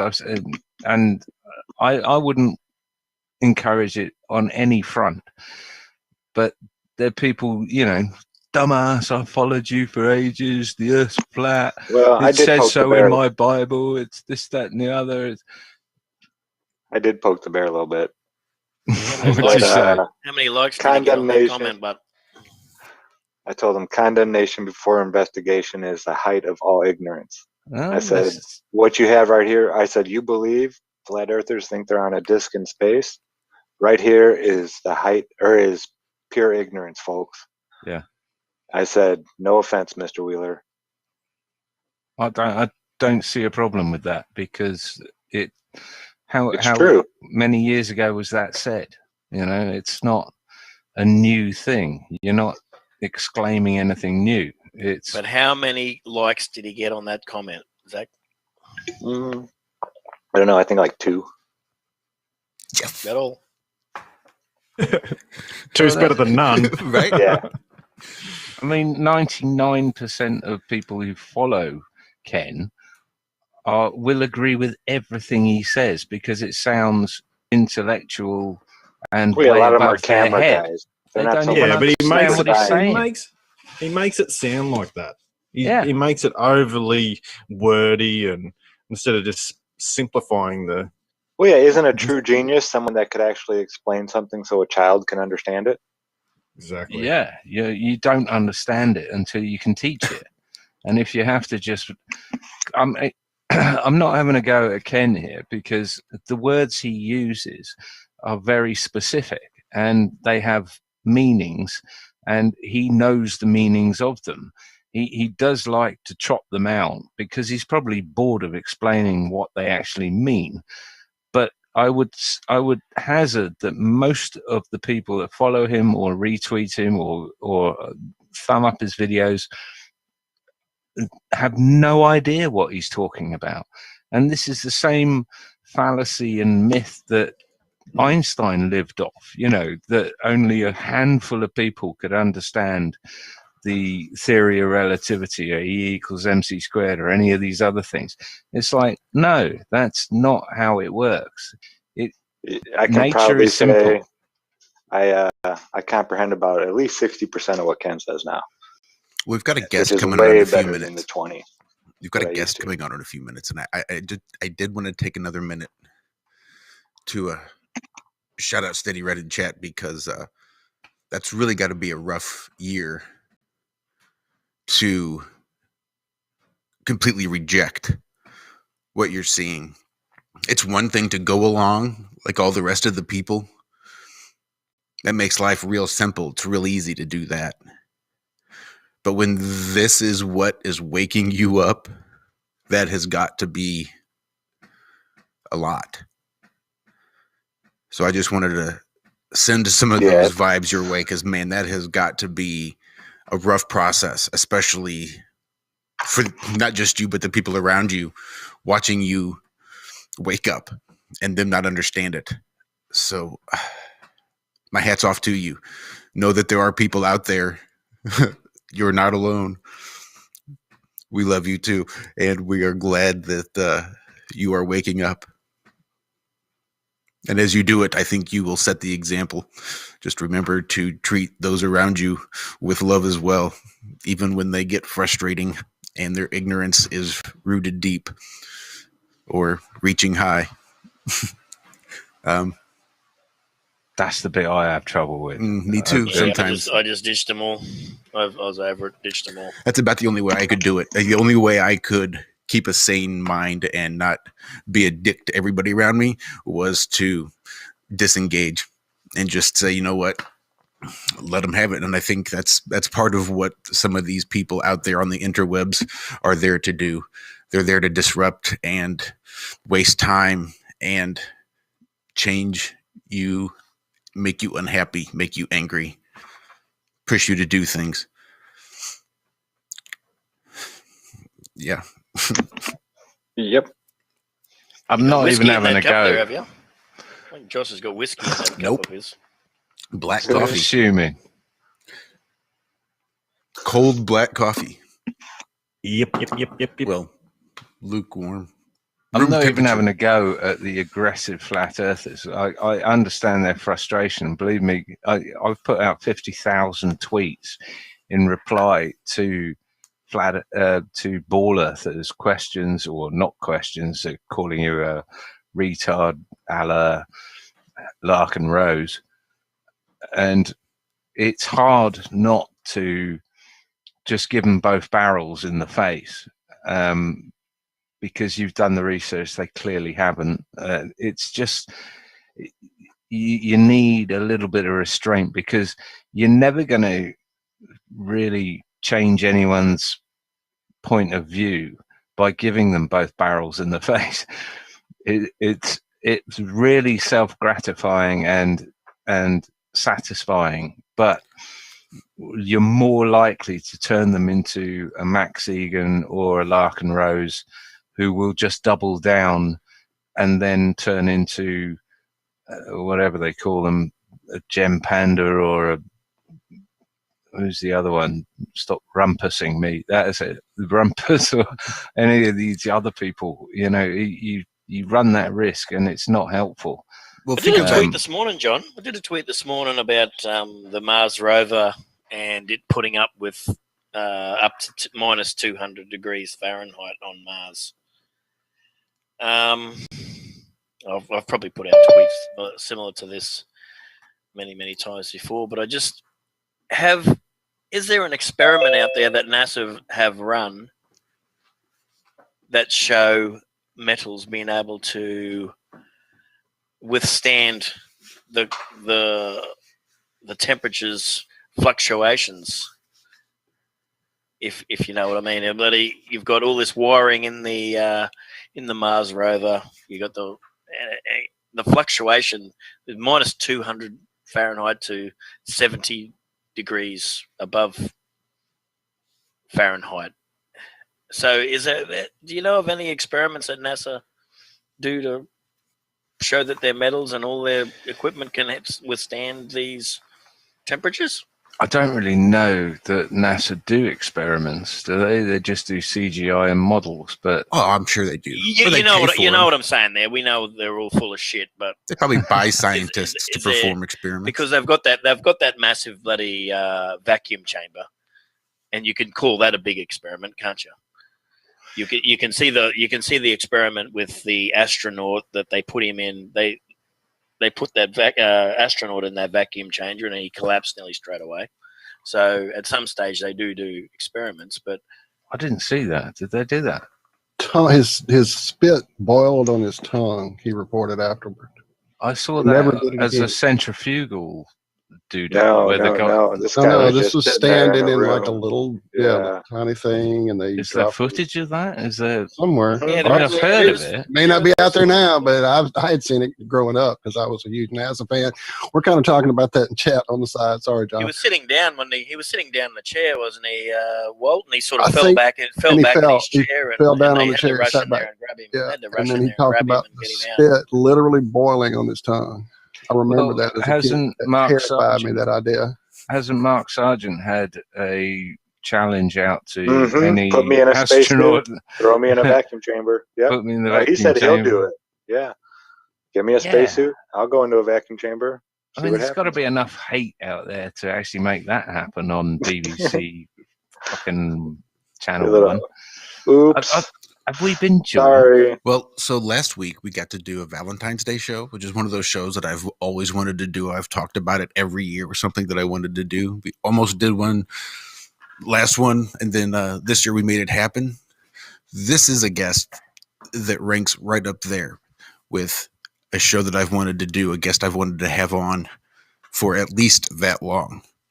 I'm pretty sure I've discussed it in a pre-show before we were, again, this was making a list of potential guests if we could get people on. This man was 5 years ago, 6 years ago, whatever it is now. He was definitely on that list. So thank you so much, Lucas, for making this happen. This is super exciting for me. Why don't you tell everybody exactly who it is you've managed to drag onto our strange little corner of the internet? Yeah, no worries. It's Marty Leeds. Welcome, mate. I thought they were talking about you, Luke. No. What's going on, Marty? Hell of an introduction, man. I think we met. Were you in Denver? What, at the Flat Earth Conference? Yes. Yes. Yeah, I think that's where we met first time. Zach Zabala here. Good Oh, time. okay. Hey, Yeah. nice to meet you. Again. Yeah, you too, man. Big fan. Thanks. How are you guys doing? What were you guys talking about before I got on? Oh, Jesus. Never mind that. We were just munching space lettuce, don't worry. But Marty, amazing to have you on. Am I right in saying you're in Hawaii? Yes, for the time being. Yeah, right now. A very short time being, right? Yeah, I'm leaving in 5 days. I'm getting on a plane. So Wow. I was actually just looking at properties. We're looking in like Idaho and Wisconsin and eastern Oklahoma. So we'll see. So what is wrong with Hawaii? I mean, that's paradise for most people, surely. To go from Hawaii to Minnesota. Jesus. Say again, Yeah. Josh? Actually, I mean, if it weren't for the fact that my parents are getting older, I would probably stay here. Because, I mean, we love it here. I mean, I love it here. I hope I can come back, honestly. I hope we get a chance to come back. But the situation being what it is with the whole COVID, or I mean, communism, of course. Being that situation, we're just very apprehensive about, relying on the airport. So if something does happen, I want to make sure that I'm there for my folks. So, I mean, they've been there for me my whole life. So it would be remiss not to be there for them. So, well, yeah, they might be requiring cards pretty soon to travel, stuff like that. So, yeah, I don't blame you. Oh, yeah. They just said March 1st, they're talking about unveiling a vaccine passport. Certificate of vaccination identification. Yeah, and just so you can, if you have that, then you can skip quarantine. So that's, of course, we knew that's how they were going to do this. They're going to slowly sort of trickle this in, slowly boil the frog, So right now it's pretty important to be on the mainland. But yeah, it's awesome out here. I mean, save for communism, save for the fact that this is basically a military occupied island. It's an overthrown country is where I'm living right now. So that's the other issue with all the stuff going on is it's really a gray zone as far as like legally. So if you get, we all know the court systems and, the justice system is shit, stateside, but here it's a whole nother bag of tricks because here the judges we already know are corrupt. The sheriffs are completely corrupt. There isn't that good old boy network that you'll find in Oklahoma and southern Wisconsin. Let's just say that, you know what I mean? In Monroe, where I grew up, like I know the sheriff, I know him. You know what I'm saying? That doesn't happen here. So, But you're leaving you've got a whole sort of breakaway get up there, haven't you? Off grid, got your own fruit grown in the garden, and yeah, we've basically for the last 2 years completely redid this place. So it sucks in one sense leaving it, but at the same time, it's awesome because I essentially learned how to do all this shit. Because I didn't know anything about growing, essentially. I knew nothing about setting up a solar rig. I basically knew, some basics about building and things like that. But the rest of it, was a short learning curve, let's just say that. So we developed all these skills here, which is great. And we also doubled the price of our property.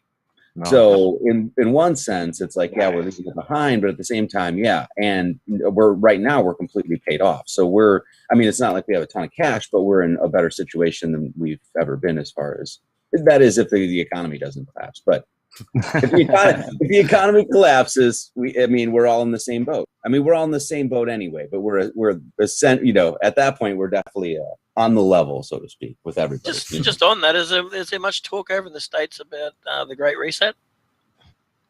Here, just with the people that are woke, because now it's just interesting because now the people that are, or at least woke or trying, at least know what's going on, they're hip to all this stuff. So they sort of congregate together. You find them all in Telegram group and they all have that sort of thing. But it's a highly blue state. So let's just say there's a lot of normies. There's a lot of liberal people that have bought into a lot of this. And then there's also a huge dynamic here where there's like sort of the indigenous or like local population, the Hawaiians, traditional Hawaiians, that they have their own sort of thing going. They have their own sort of like reconstruct the Hawaiian kingdom, get that back, that sort of thing. And so it's a very interesting dynamic right now because there's so much at play. And honestly, like I said, I would stay here and fight because there is so much good here. As I've come to find, like the in all seriousness, like the Aloha spirit thing, it's real. It's a thing, And well, so I know Bob is Bob's in love with the place as well. Bob Nodell, from this Southern hospitality down here in the Carolinas. It's a real thing. It really is. It's amazing. Exactly. Yeah. I mean, you can say that about so many places. I mean, everywhere in a sense, it has its own like characteristics and whatever. But I mean, even like, is Balderson here? Not yet. Nah, he's going to come a bit later, I think. Oh, okay. I don't know if you guys have ever been up there, but Northern California, that whole area, man, that has its own fucking juju thing going on. Nice. You feel different up there. It's a different environment. It's, that's what I said, like the whole Pele myth here thing, like the mountain is alive in a sense. That's real. Yeah, so, totally. Marty, we haven't had you on Iron Realm Media before, have we? I don't believe so. No.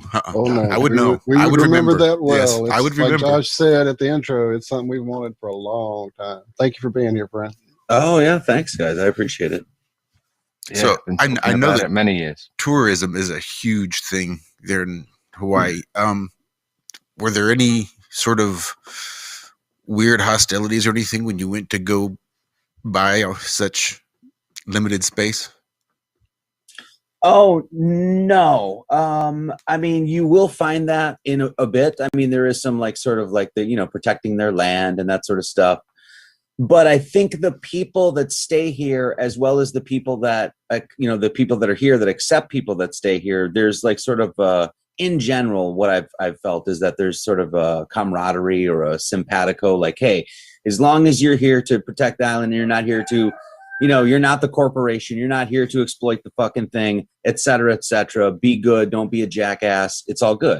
Like That's Alaska. really sort of, like people that live in Alaska. They're sort of that same way, that whole rough and tumble type of living outdoors, and everybody's kind of keeps to themselves, and as long as you're not, isn't fucking that shit pretty up. much the way we're sort of wanting the world to go as a whole? As long as you're not acting like any of the lower 48, I think that's pretty much, you're welcome. You're good to go. Just don't act like you live in the rest of the United States of America. Well, just or the rest get of the along, normies. Don't do any harm. Just be a normal person. That's just, part of the course, isn't it? I mean, that's seems so mad. Yeah, you'd think, it seems just sort of like a basic of natural law. I mean, in that sort of sense, I don't mean to speak like politically, but in that sort of libertarian sense, that's essentially just like do unto others as you'd have done to you, golden rule kind of shit. I mean, it just makes sense. It's just that simple. Do their thing as long as they're not screwing with somebody. And the fact that there's people in this world that just can't handle that. I don't give a monkeys if the guy next door wants to wear a towel on his head, or the guy next door to that wants to wear a mask continually. I don't give a shit what color their skin is or who they pray to at bed at night. It's just leave me the hell alone. That's all I'm asking. That's not difficult, is it? I go so far with that mindset where I won't even tell somebody like don't wear a mask, because I'm like, it's not my business. Like, if you want to do that, do your thing. You know what I mean? Like, just don't tell me what to do. That's it. I've never told anybody not to wear a mask. If somebody wants to stand away from me and stay 6 feet, which has happened, I let them do that. Whatever, do your thing. Just don't fuck with me. It's the same. I mean, I saw that some woman, I can't remember her name, Kelly, who was so proud that her 12-year-old daughter was signing up for the vaccine trials, yada yada. And it was just like, well, I think that's highly irresponsible, but it's not my position to tell you what to do. You may live to regret it. And if you want to play Russian roulette with your child in the vaccine trial, then who am I to stop you? As long as you give me the same respect back and don't insist that 95% of the population has to be vaccinated in order to trigger some worldwide immunity thing, whatever they're calling it, herd immunity or any bullshit like that.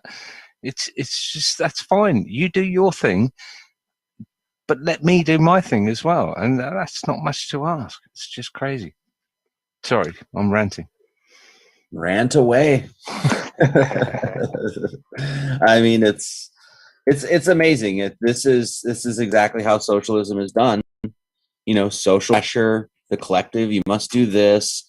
You do that during an emergency. During the emergency, you lift all the laws and the rights. Everything's in a chaotic state. You just keep putting pressure, putting more, scare tactics, and that's what happens.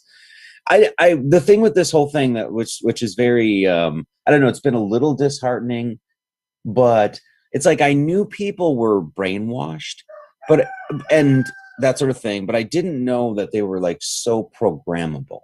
That's been you know what I'm saying? Now I see how the Nazis got away with what they did.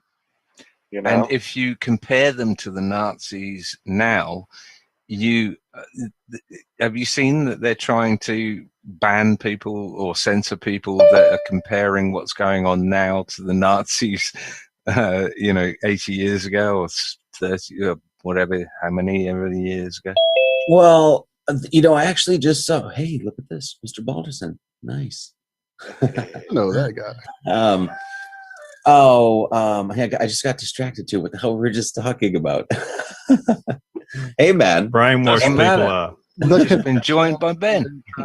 Here's Ben. Whole, the Holocaust to this whole.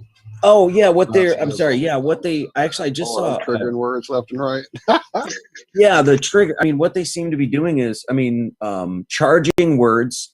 And then, labeling somebody. And then once you label somebody with those charged words, they're already they're a threat, they're a terrorist, they're not tolerant, you can't speak to them, they're irrational. So therefore you can just dismiss them.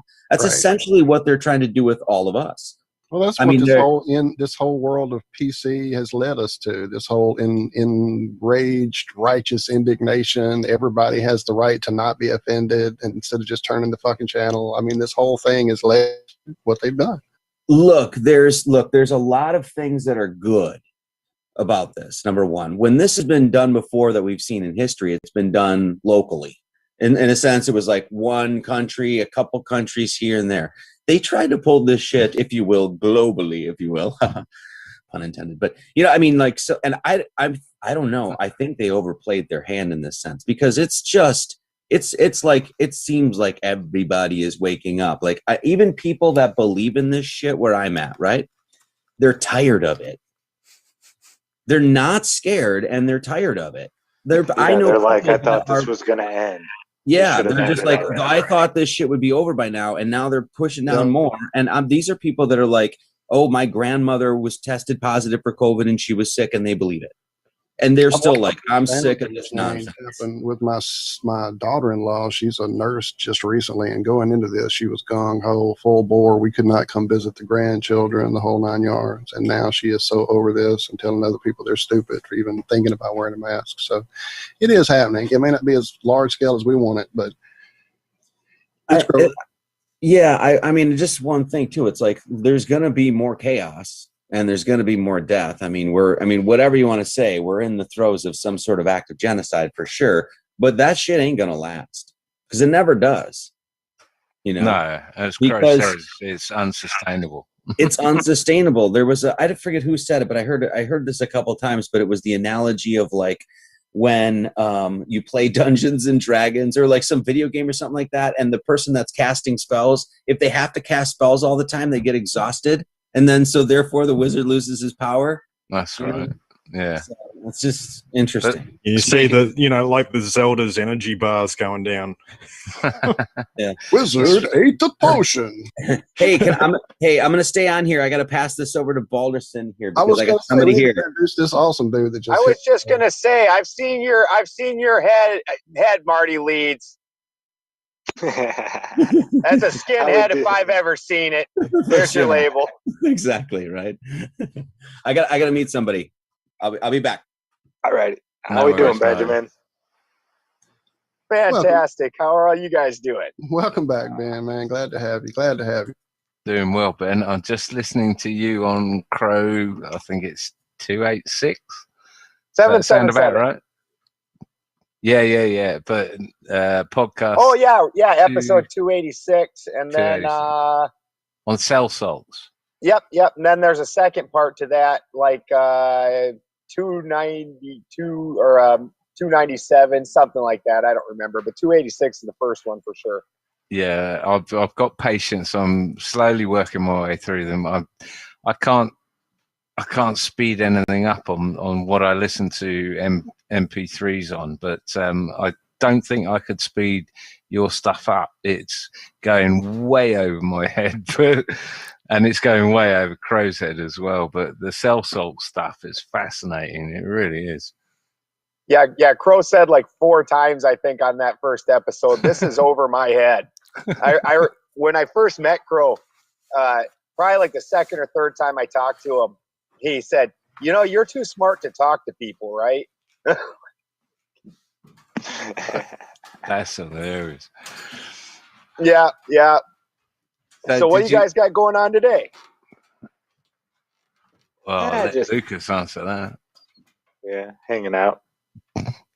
Nothing really super particularly planned. We don't try to drill our guest and have him put on a presentation or anything like that. We just like hanging out with you guys. In fact, that's what Crow actually said when we finally got Crow on here about, what was it, 2 years ago? And he said when he was on the show that it was completely different because he didn't have to answer questions. He wasn't even the limelight. It was just he was included in the conversation, and that to him was quite conducive, I think. But he did. Like he told us, we promised I'll like give you guys an hour, minutes. 45 minutes an hour, and it was like a 5-hour show. 5-hour show, right? It's one of the longest shows we ever did. But also, the last time you were on, Ben, you were on with one of our most antagonistic pugilists we have, which is Christ, what's his name? Hacksaw.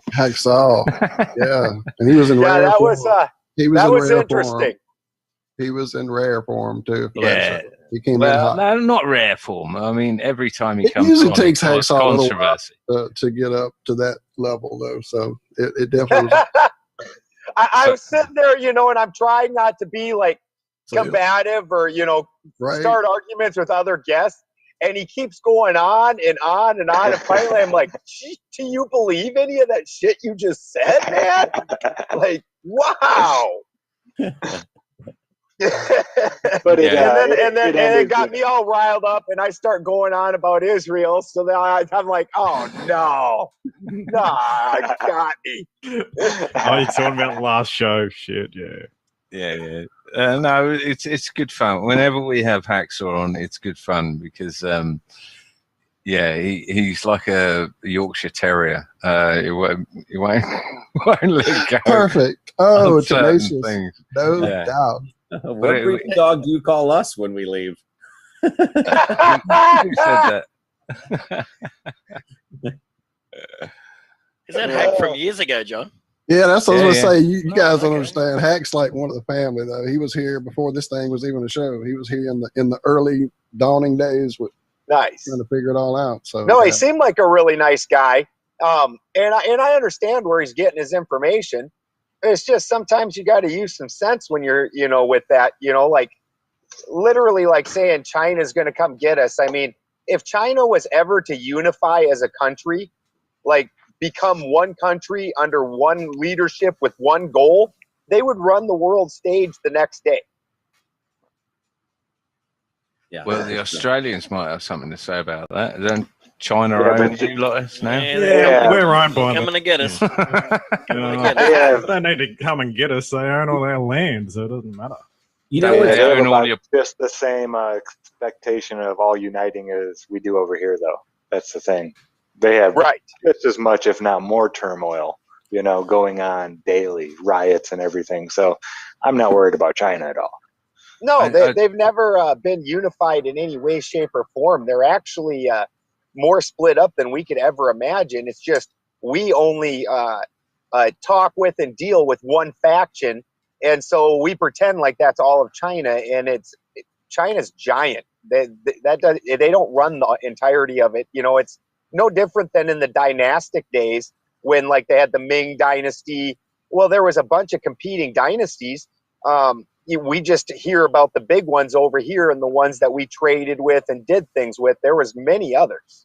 But don't we get that in the Western world? Is that most of us would put our hands up and say, "Not our government."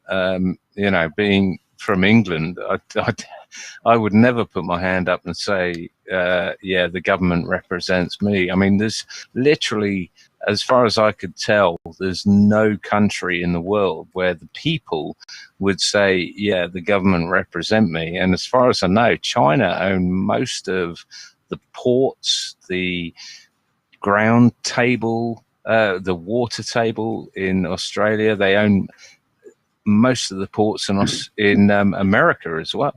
It's Yeah, they've got a 99-year lease on one of our ports, major ports, and yeah, they own some of the big, massive farms out in sort of the central Australia. And they're saying it on the water table also. I just saw that they're planning on putting water in as a commodity in the stock market, and they're going to start trading water as a commodity. So that's scary as shit. That's exactly what has been happening. That's exactly what fracking was all about. Because, I mean, as far as I know, the old boys, the Rockefellers and the Rothschilds, etc., have always wanted water as a commodity. I mean, water, for Christ's sake. As we're told that 70% of what we live on is water, but yeah, they're going to try and bring in the scarcity of it, which is why they've been fracking in Australia, which has contaminated the actual water table of Australia, and they've been trying to do it all around the world, to be perfectly honest. Not China, but I mean, China is not just a bunch of Chinese people, the elite that are running the show. They're funded by the bankers, and I mean, at this point, they're not legion to any country. They are international, as they call themselves anyway. Isn't that right?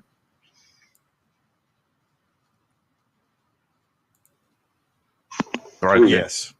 From what I understand. That is correct.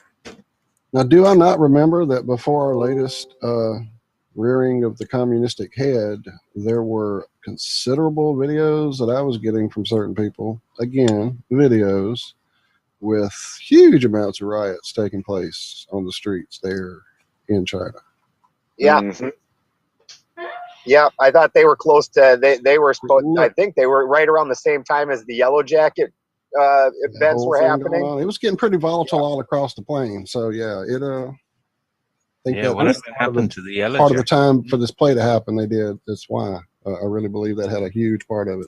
Before they pulled the Rona scam, the whole of Hong Kong was rioting. Yeah. The whole of France was rioting with the Yellow Jackets. Denmark, everywhere. All died, didn't it? And Flat Earth was going through the roof. Well, it's flu season. It's been over a year, though. That's a whole season. Seasons. It's a really long flu season. Yeah, it kind of shows you how back in history, though, when they say that these events happened, that it doesn't make it so. We're living through one right now, and if they're still around and in charge in 100 years, people are going to believe that, yeah, people were dropping dead in the streets from the coronavirus. Absolutely. Absolutely. I mean, it's no different than the Black Plague. You know, if you go to school, by the time you're done, you'd believe that the entire known world suffered from the Black Plague and not just a small area in England, primarily London. You know, and then you look at any other set of histories, like even when it was Alexander conquered the known world, except for the Germanic tribes and everything on the other side of that. You know, it's always the entire world as they're telling it. Even nations themselves. I'm like, you know, like everyone's saying, like, no, I mean, the government doesn't represent the people, and the people do not feel represented by the government. And I mean, you could basically say there's really no essentially the closest unified country would be Israel, because there's actually a movement towards Zionism. But even in that country, you still have, you know, uproars of the politics and things. So, you know, a lot of times when they say America, you know, like the whole Russia was involved with Trump. What? That's retarded. Russia isn't involved in anything. That's a geographic plane. You know, you know, it's like literally some boundaries that was drawn up on a map that we don't even know what it actually looks like. You know, so. Well, yeah, they started this process a long time ago. I mean, back in the 50s, they say, at least, you know, we can speak to people that remember those times. People were Americans before everything else. You know, yeah, people had their place in the social status, but everyone was an American first. You know, people were proud to be Americans. Well, the one thing we have in common is that, bar the 1% who think they own us all and will command us all, the rest of the world, 99% of us want the same thing. That's the mad thing. Is that, you know, they say Russia's doing this or China's doing that and the Americans are invading this. I'm just curious. Zach, do you think they considered them all Americans? I mean, I would think at least maybe the northern part, like, hey, I'm North American. But even beyond that, usually it's just sort of this, look at me, I'm from the United States of America. I mean, it's still this whole citizenship identification, I think, that back in the 50s, they were definitely ingrained with it. They didn't have a worldwide pandemic. They had nuclear fear. They had duck and cover and everybody building bomb shelters in their backyards. Yeah, do you remember specifically when we were young, they used to go on about how you couldn't even just call it America. It had to be the United States of America. If you called it America, that was offensive to all the other Americans. Well, I really dig the idea of you have North America and you have Central America and you've got South America. I mean, together, what does that make? America. But it's the same in London. You know, it's the North Londoners are against the South Londoners who hate the East Londoners who really detest the West Londoners. It's the same in England. Or Britain. The Scottish hate the English, who hate the Welsh, who were the Irish that couldn't swim. And well, that's because the Welsh don't use vowels. But I mean, trust people that don't use vowels. You got them Israelis, the Hebrews, the Welsh. You know, they're always thieves. If they don't use vowels, you just can't trust them. Hey, if they don't use vowels, you can't trust them if they don't swear, if they don't drink, and they don't smoke. In my world, but yeah, jeez, well, you're pretty safe here then. Yeah, my friend Chuck, who's a total yogi. He says that he never trusts a Christian unless they curse. So he says anybody but cursing Christians, you know. So that makes sense. But that's what I'm saying is that we can argue all day long about whether you're from the north side, the south, the east, the west, or what color your skin is, or whether you identify as a gender or whatever it is.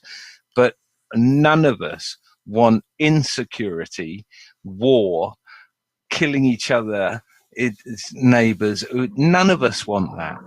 But that seems to be what we are being led by everyone at the pinnacle of the pyramid.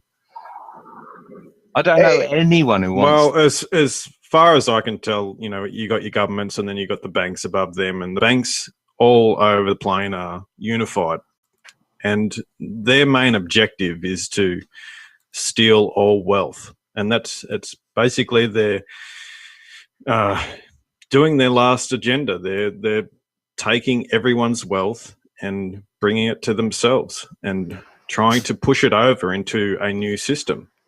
Now that's where the real problem's going to lie, is when there's that transfer over, because if a large enough population realize what they're doing, then they can actually use that transfer as that, to their advantage, and we'll end up with a new system. So, this is the sort of the fork in the road that I see, that we either succumb to this unified banking system, or we actually migrate out of it and then they lose all power completely.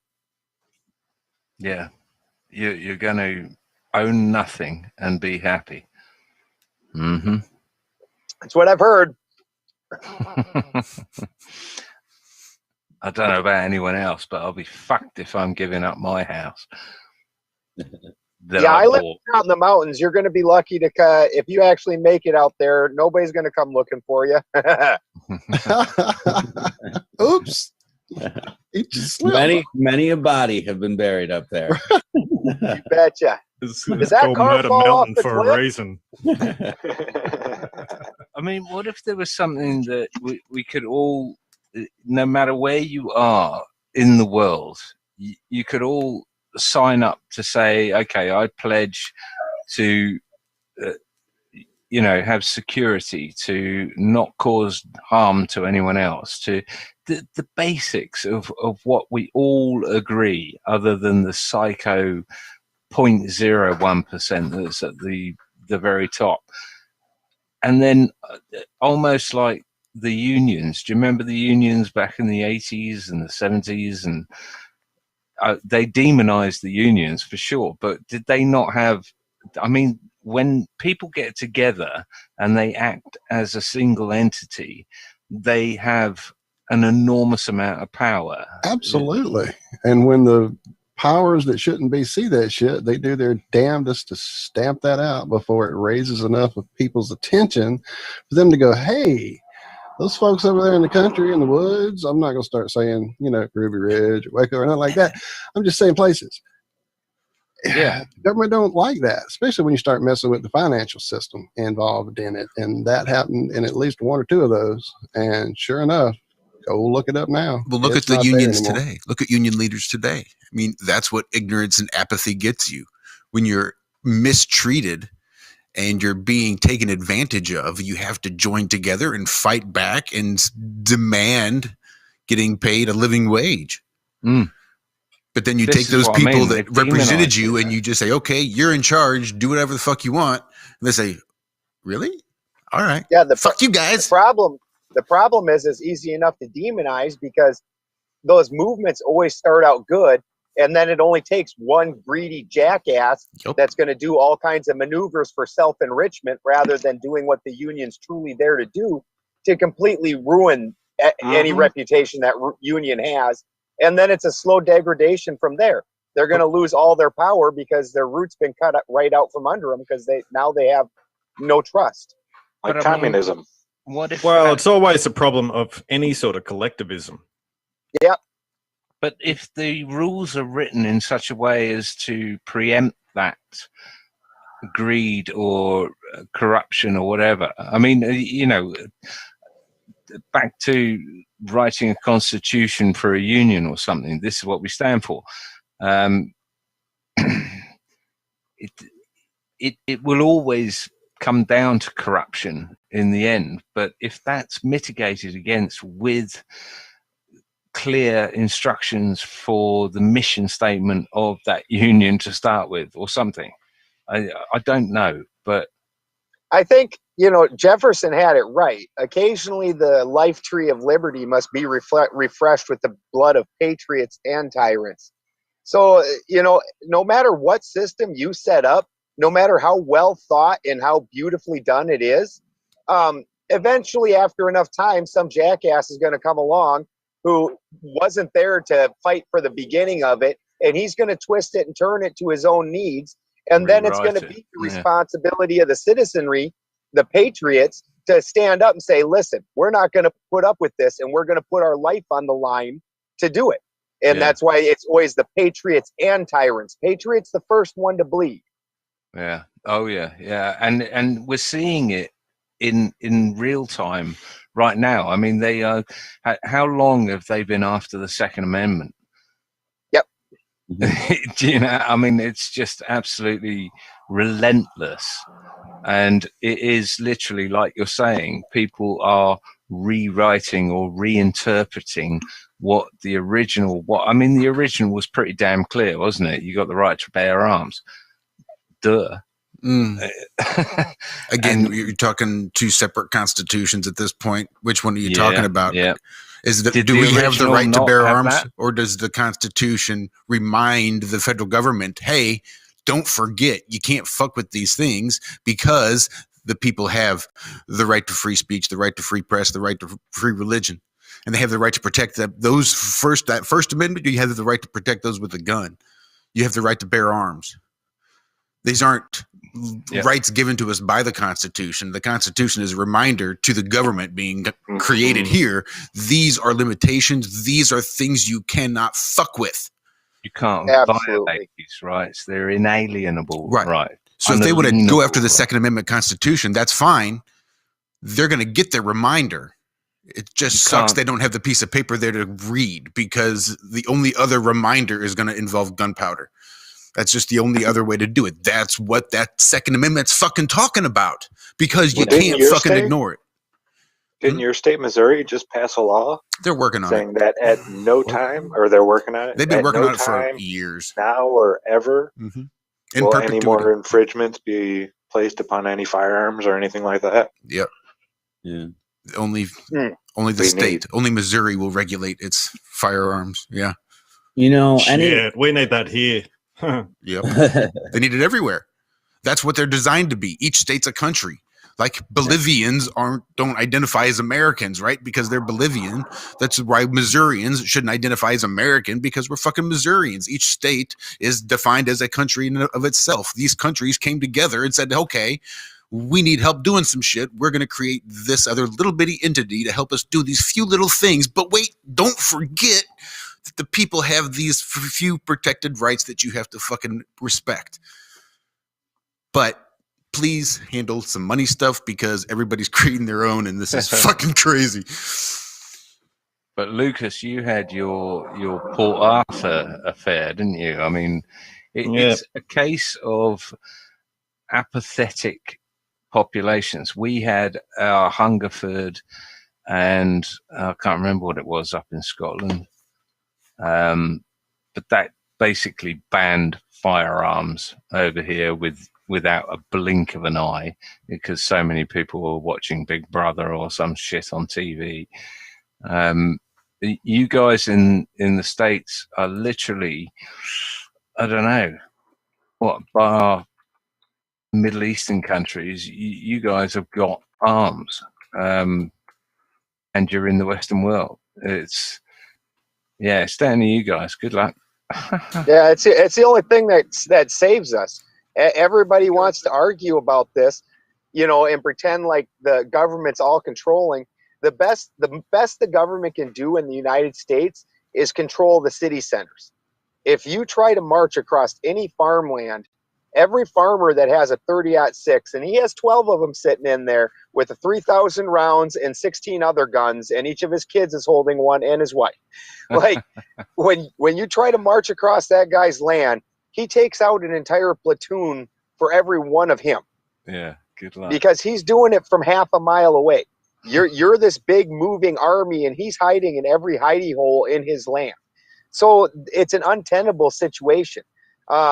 There was a Chinese general that was famous for saying behind every blade of grass is a gun in America. Nobody can invade America, including our own government.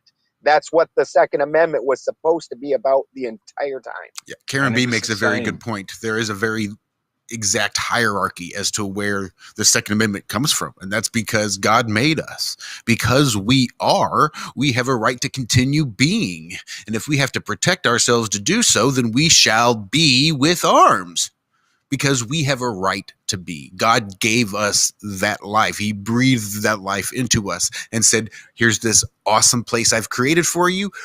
Have fun. And the gun be smart, make good choices. A very efficient way of doing it. It's not the gun itself that is a problem. It's just a very efficient way of doing it. It could be a ball-peen hammer. It could be a butter knife in the UK, because that's about all we can own without being SWAT team, and pretty much the same in Australia. But that is the point, is the gun is the great equalizer. And, you know, in 100 years' time, it might be the phaser. Who the hell knows? But it's not the gun that is the problem. It's the great equalizer that is the problem. It's the little granny that can stick up to the 6-foot mugger that comes along. That's the whole point of the Second Amendment. It's got fuck all to do with hunting, to all those idiots out there that say you don't need an AR-15 to go hunting. I mean, yeah. I think they know that there's that many guns and all the things that you're saying, and that's, I think, what they're really tackling is the food supply. I think that's how they're thinking they'll get around it. Mm-hmm. Yep, that's going to be the attack on America, because exactly right. They can't come after our guns. They'll never get them. No. It'll be the food, the water, and the electricity. Yep. And the supply routes. Right now in Louisiana and the in currency. Texas, all three of those are being fucked with. Truly. People and that was people are frozen out, and they're like the Texas Agricultural Commissioner said they've lost a huge wheat supply. But that food shortage in Texas is engineered too. Absolutely. They're stopping it. So yeah, they're just testing it out. Let's not forget that we just watched last fall them letting crops rot in the ground because of COVID, taking and literally opening up the valves of milk tanks and just washing it across the ground. Yep. And let's also not forget that Bill Gates has been named the largest agricultural landowner in America. All those harvests that have been left to rot on the vine, were they all his? Who knows?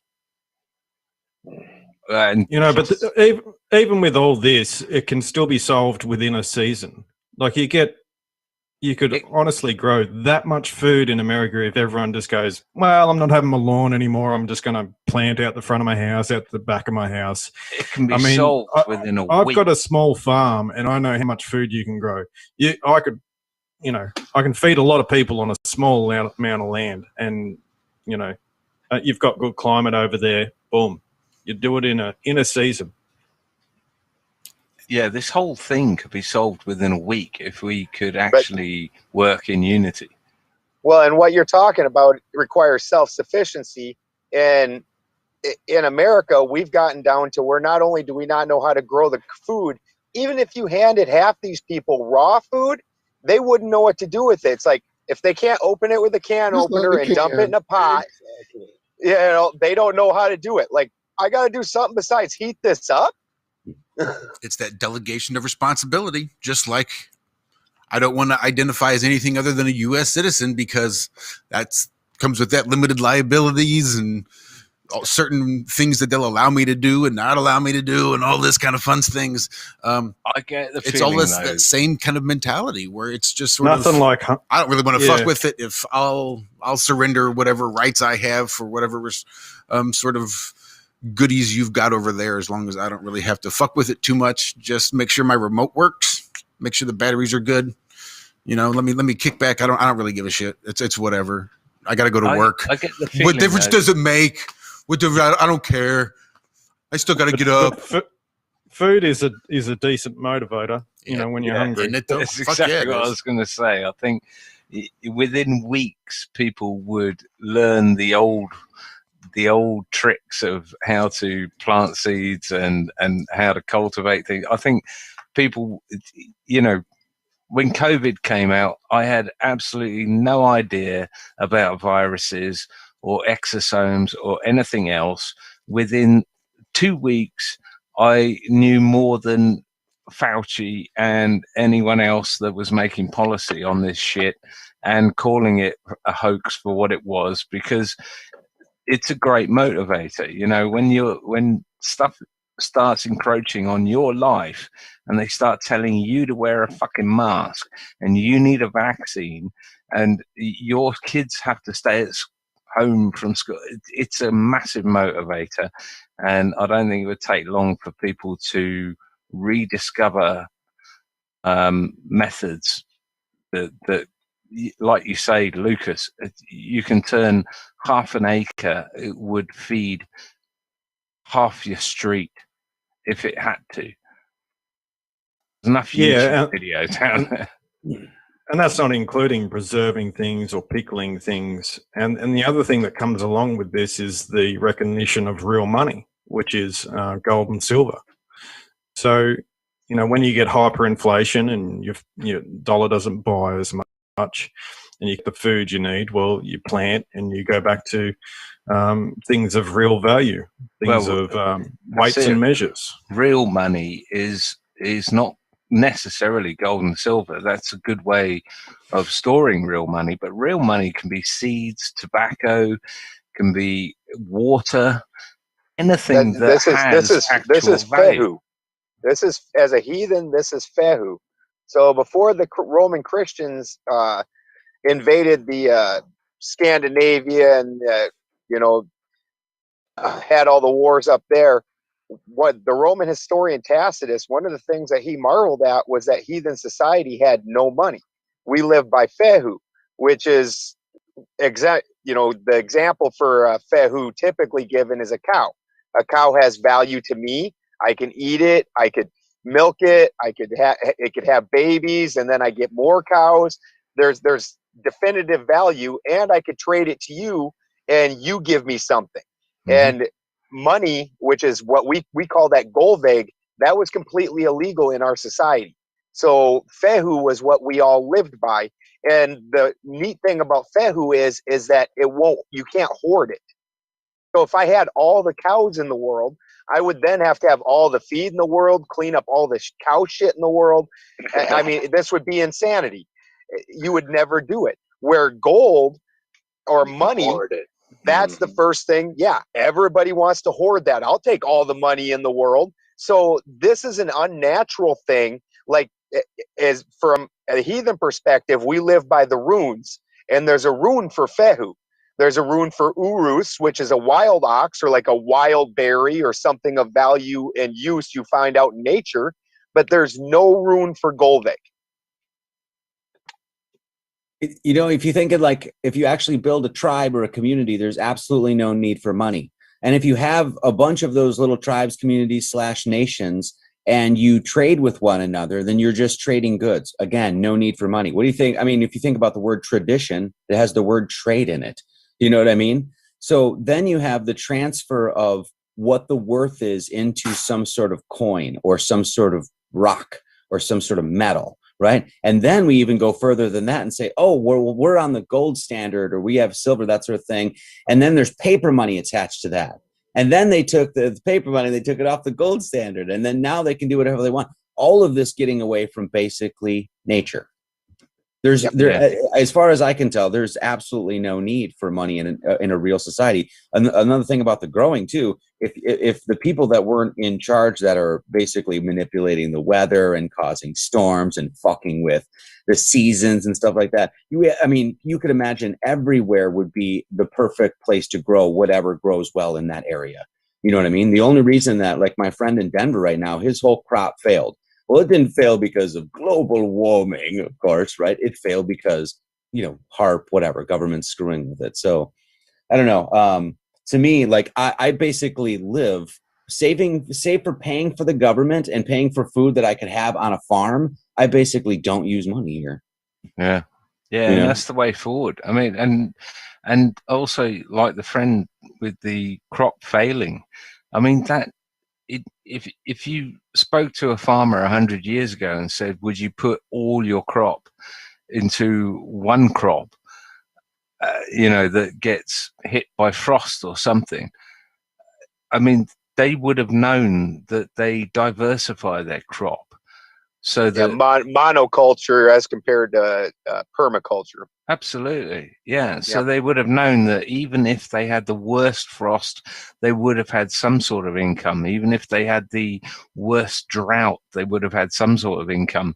I mean, it's diversifying across the thing. And these are the little things that we have forgotten, but I don't think they're, decades and centuries of relearning to get this back. I mean, just talk to any weed grower; they will make your crop flourish. Plus, the other thing is, oh, sorry. The other thing about money is that you're sort of putting in the same delegation as, say, paper money, which is completely different. But the what money really represents is an ability to have something in a form that can be broken up, and exactly what it weighs, what it measures, and it can be calculated as a means of trade. And it's also the portability of it. Whereas you can't do that with something like a house, because they're all different. And it's stationary and things like that. So it still is a utilitarian mechanism to actually, trade with. So it's a little bit different to, say, paper money, which is, out of thin air, because there is actually blood, sweat and tears that actually has to go into it, as well as its use, in medical or whatever it is. Well, it's an IOU, isn't it? I mean, it's a way, like you said, with convenience. You don't want to carry 32 ounces of gold from A to B. You want to carry a sheet of paper that says you have 32 ounces of gold that you can cash in A or B. Yeah, well, that was the trick, wasn't it? What were you saying, Marty? Sorry, Marty, go for it, mate. I don't even remember. I think I was going to mention something else. Now we're back on money. So I was just kind of like, yeah, I mean, I guess I have no issue with any sort of like money, or like, because I don't have an issue with money either, because it just represents your currency, which is your energy. And if it was not fucked with, there'd be no problem with it. Right. And I think this comes back to like institutions, like any institution or government or thing you create, we have to watch like a hawk.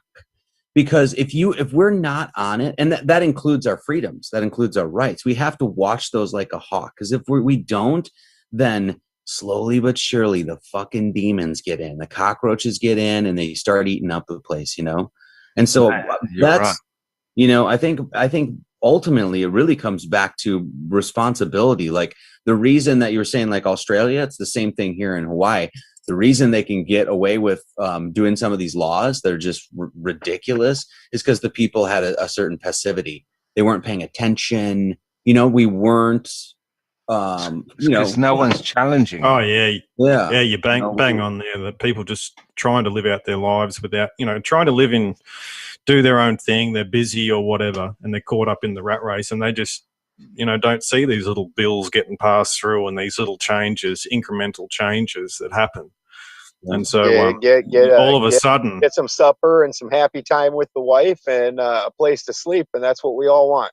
I mean, it happens in everything too, like religions too. Like you don't pay attention to the pastor at the church down the street. What the fuck think he's going to end up doing? You know what I mean? It's like everything can become corrupted. So it just goes to show you how much we have to like be responsible for our own existence, like it's just, again, there ain't, you got no daddy except the creator, in that sort of sense, Well, it runs to the old adage of, what is it, tough men live tough lives and soft men live soft lives or whatever. It's, you know, we've become slightly rounded on our corners as, you know, men. Slightly, we're neutered. Dude, Yeah, I dude. was gonna say, what Yeah. are you saying? Slightly? Yeah, like that's not a rounding. We've straight been neutered as a species. I was gonna say, I mean, I agree logically with what you're saying there, Marty, 100%. What you're saying logically makes it about money. It's 100%. Mm-hmm. Now, where I would tend to disagree is a cult. There's just some vibration or energy to money in and of itself that it has its own energy. In heathen cosmology, it's represented by Goldvig, who's a witch. It's a curse, and anytime that curse comes into being, everything goes to shit. You know, and absolutely, money should just be a tool.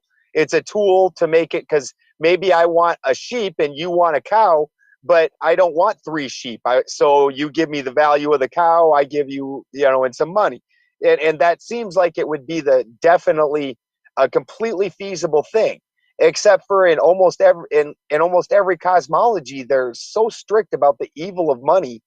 And then when you look, like I said, it just money in itself, and Goldvig, it has this spirit of the horde that you just don't get when you deal with the natural thing.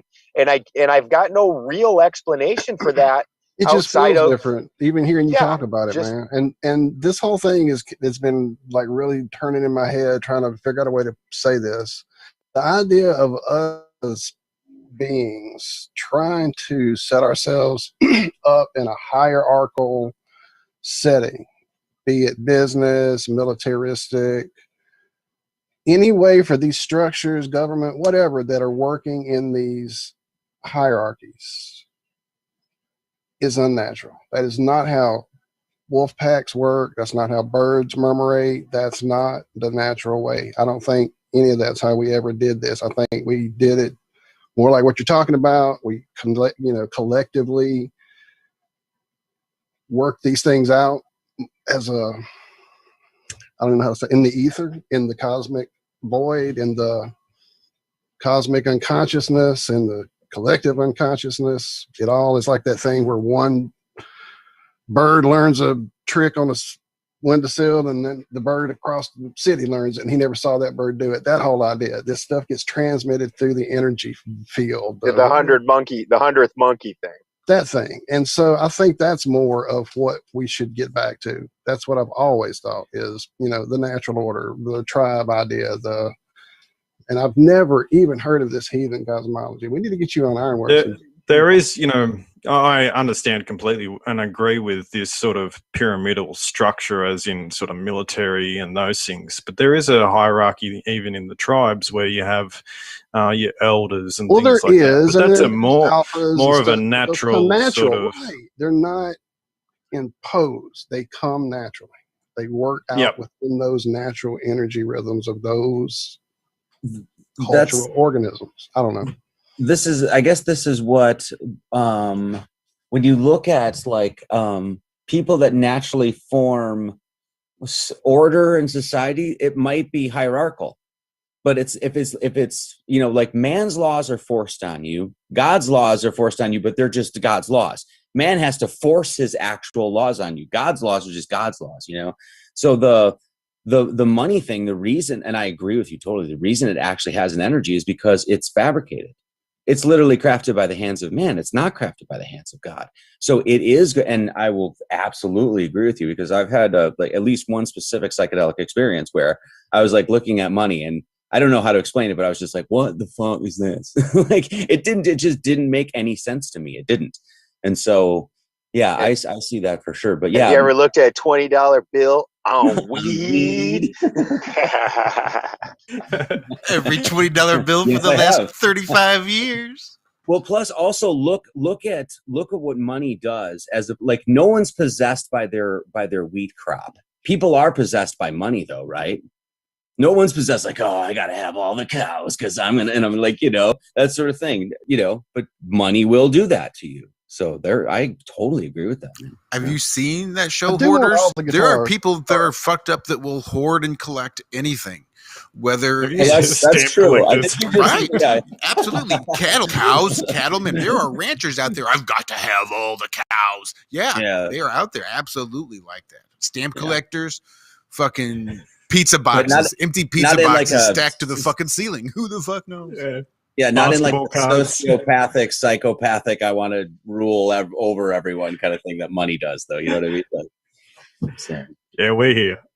Yeah, it's more like, if I don't have all the catlit in the world, I will just not survive. Yeah, they're just fucking weird, those types. Yeah, just, wow. The worst are like the newspaper ones, you know, they've just got a house full of newspapers.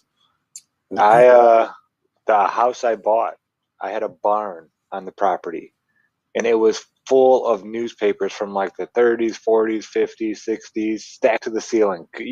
It was a garage on the side of the barn, like a bay, and it was 2 car lengths long, and you had to squeeze through all the newspapers. I found one. I had kept the one for a while. It said War Admiral wins Triple Crown. But I was, I didn't care about stuff like that. Like the Triple Crown race, like the horse race? Yes. There were so many. If I had a clue back then, I was sitting on a gold mine. And then I was going through the couple stacks that I didn't have room for in the dumpster I got. And I started finding $5 silver certificates hidden in between the pages. Oh, I felt like an idiot. Yeah, this was an old hoarder from Chicago. He had the place built like a fortress. It had a 6-foot-high security fence going around 1.5 acres.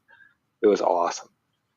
If I knew now, or knew then what I knew now, I'd still be there for sure. Yeah, that's a treasure trove of local information, because local papers are the only places you actually might get some true reporting. Mm-hmm. Yeah. Not anymore in Hawaii. Go ahead. Hawaii is one big propaganda outlet now. I mean, at least as far as I've been here. Shit. Yeah, they own. But Tulsi! Tulsi. She's the biggest serpent of them all, man. Oh my Lord, that woman. Anyway, yeah, it's pure propaganda here. I mean, they just follow the narrative of MSM, hook, line, and sinker. It's crazy. And it's like that everywhere in this, well, pretty much everywhere, unless you come to YouTube and listen to crazy people like us sit here and talk, Well, and honestly, it seems to go with easy lives. So, like, you take Hawaii, you honestly can't imagine an easier life. You don't experience any kind of extreme temperatures. You look at Marty's place. He's just got trees with just fruit that's exploding off of it, and after the first couple years of work, he's not going to even have that much. He's moving now, but he wouldn't have even had that much work to do. Just laying around eating papayas and stuff. Just like. I think he's rubbing it in. Right. Now you go to like a harsh climate. Exactly. That's why I moved here. Right. Now you go to like Russia. If you've ever met any actual Russians or people from like somewhere where it's really harsh, these are some hardcore people. You're not pushing them around. And the same thing, like since the COVID thing, the Midwest, South Dakota and North Dakota have given some of the most pushback in the entire country. Well, the Dakota Territory, that was the Wild West. Montana and everything west of there was a state before the Dakotas were. They're like, piss on you. And that comes, I think, from living in them super harsh climates. Those people, they're not passive. Dude, I think you're spot on, man, because people that grow up like out here, they grow up in LA and stuff. I mean, I think I heard Joe Rogan actually say this or something or whatever, but they're soft because they haven't been through a Wisconsin winter where you're putting up a sign and it's fucking 5 below and you got to get the drill out and you got to, or you're digging a hole through freaking frost or whatever, man. Like they don't experience that. So they don't get that hard in life. And so, yeah, I agree. You bet. Yeah. My friends freak out because like I've got those lines and it's a peg with a loop on top and a spike, and you go along and stick that sucker in the ground, and then you tie a rope to your house, and then you run it through them eyelets. So that way, when you're out in a blizzard, you don't fucking get lost, because you'll go out and die and freeze to death 3 feet from your own door because you can't see. So you walk along with your hand on that bugger, and you bet living life like that, where you're just constantly living a hardcore life. And I have to go out. I can't just say, oh, well, it's blizzarding, I can't go out to the barn. The animals can go a few days without feed. In a blizzard or a major storm, every damn pregnant animal on the farm's like, blip, popping out, kids, blip. Like, you're out there taking care of babies. You have no choice.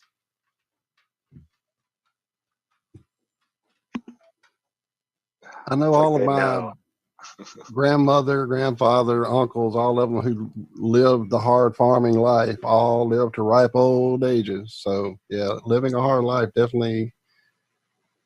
Was a single one of them gonna go, I heard on the TV today I need to give up my gun, so I will. Hell no. And here, take this mask. Who's that guy that does the whole cold Wim Hof. Wim Hof. Yeah, his whole thing too, man. That's hardcore as hell. You know, those Russians are, hardcore. They're going from a sauna and then they're going jump in the ice water, eat potatoes, drinking vodka. Dude, if you drink with legit Russians, you'll be drunk in like 15 minutes. I dated an Armenian girl. Have you done that, Marty? I'm yes. just the end of the story. I was gonna say, yes. I was gonna give you a story, but like, yes, I've been there many times.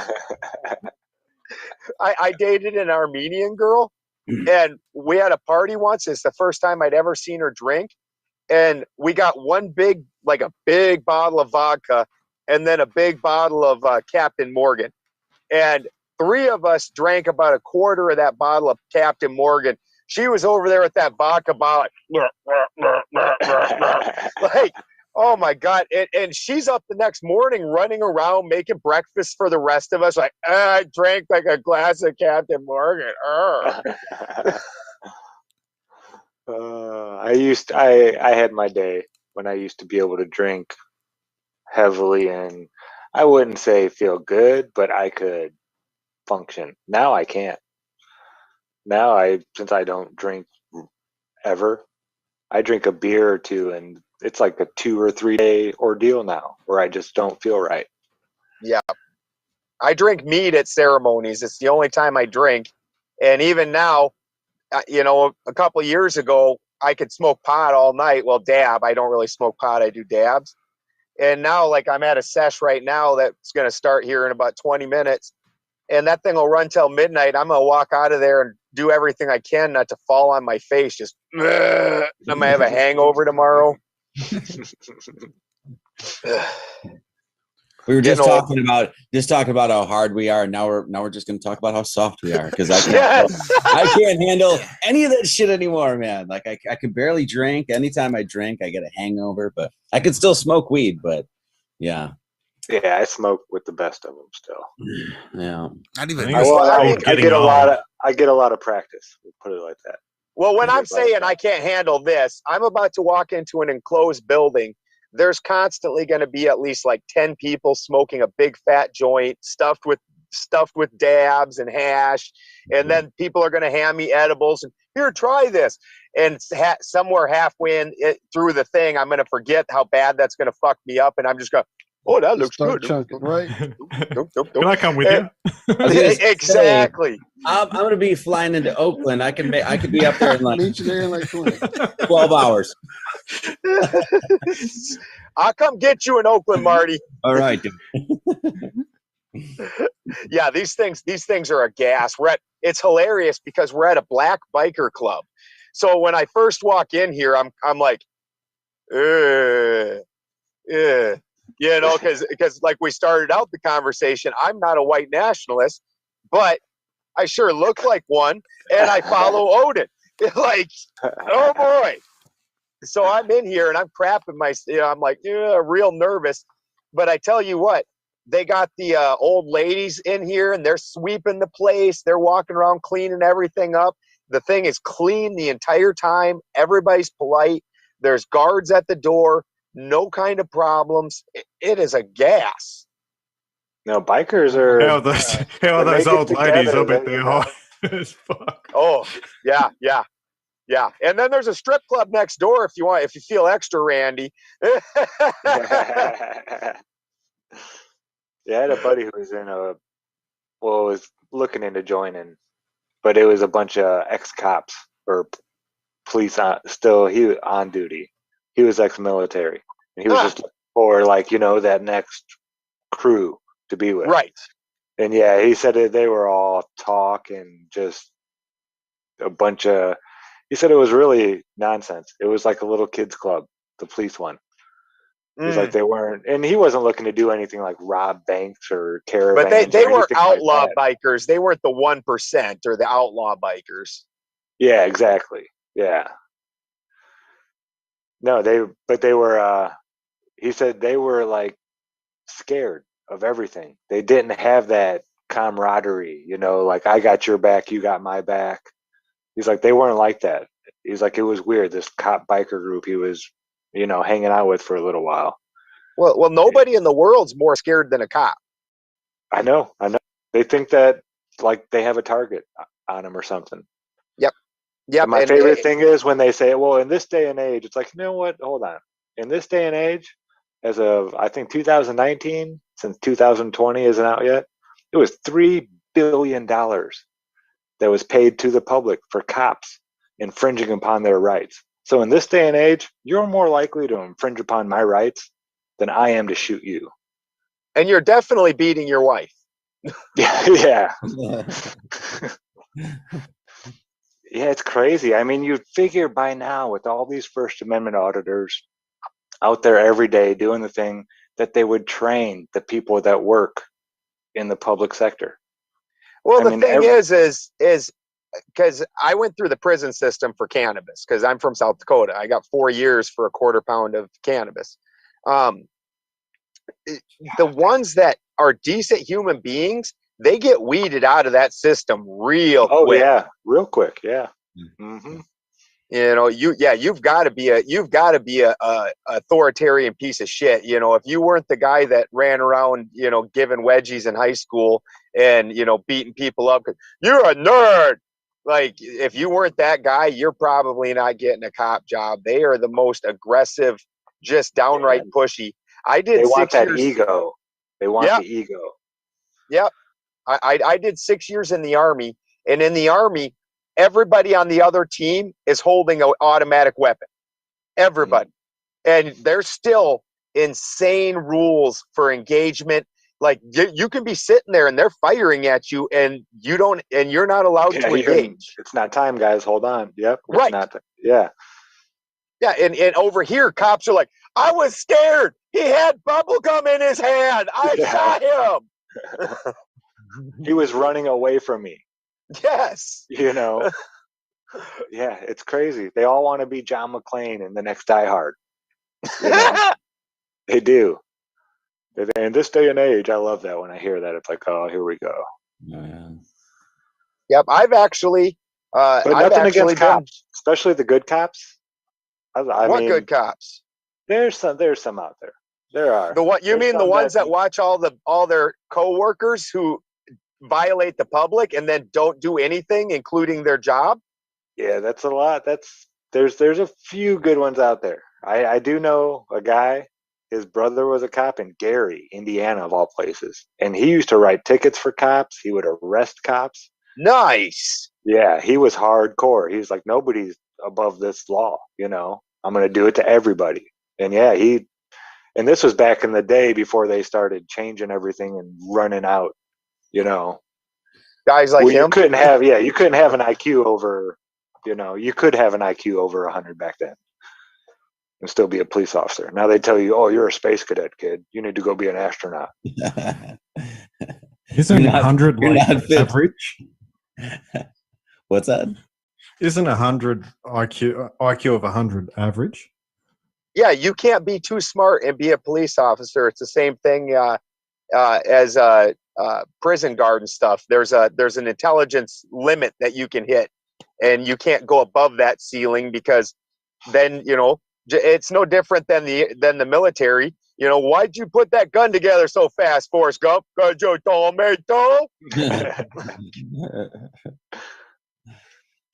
Yeah, I guess one guy in New York State, some city up there in New York State, he actually took them to court over that, because they told him, it was because his IQ was too high. And he actually got it overturned and was allowed to become, he's going to be gone the first time he sneezes the wrong way. Oh, absolutely. Yeah, you don't want to be the guy who sets precedent. No, you don't want to be the example. It's the even in all the stories where the guy's the hero and the world changed because of him, his life sucked. Yeah.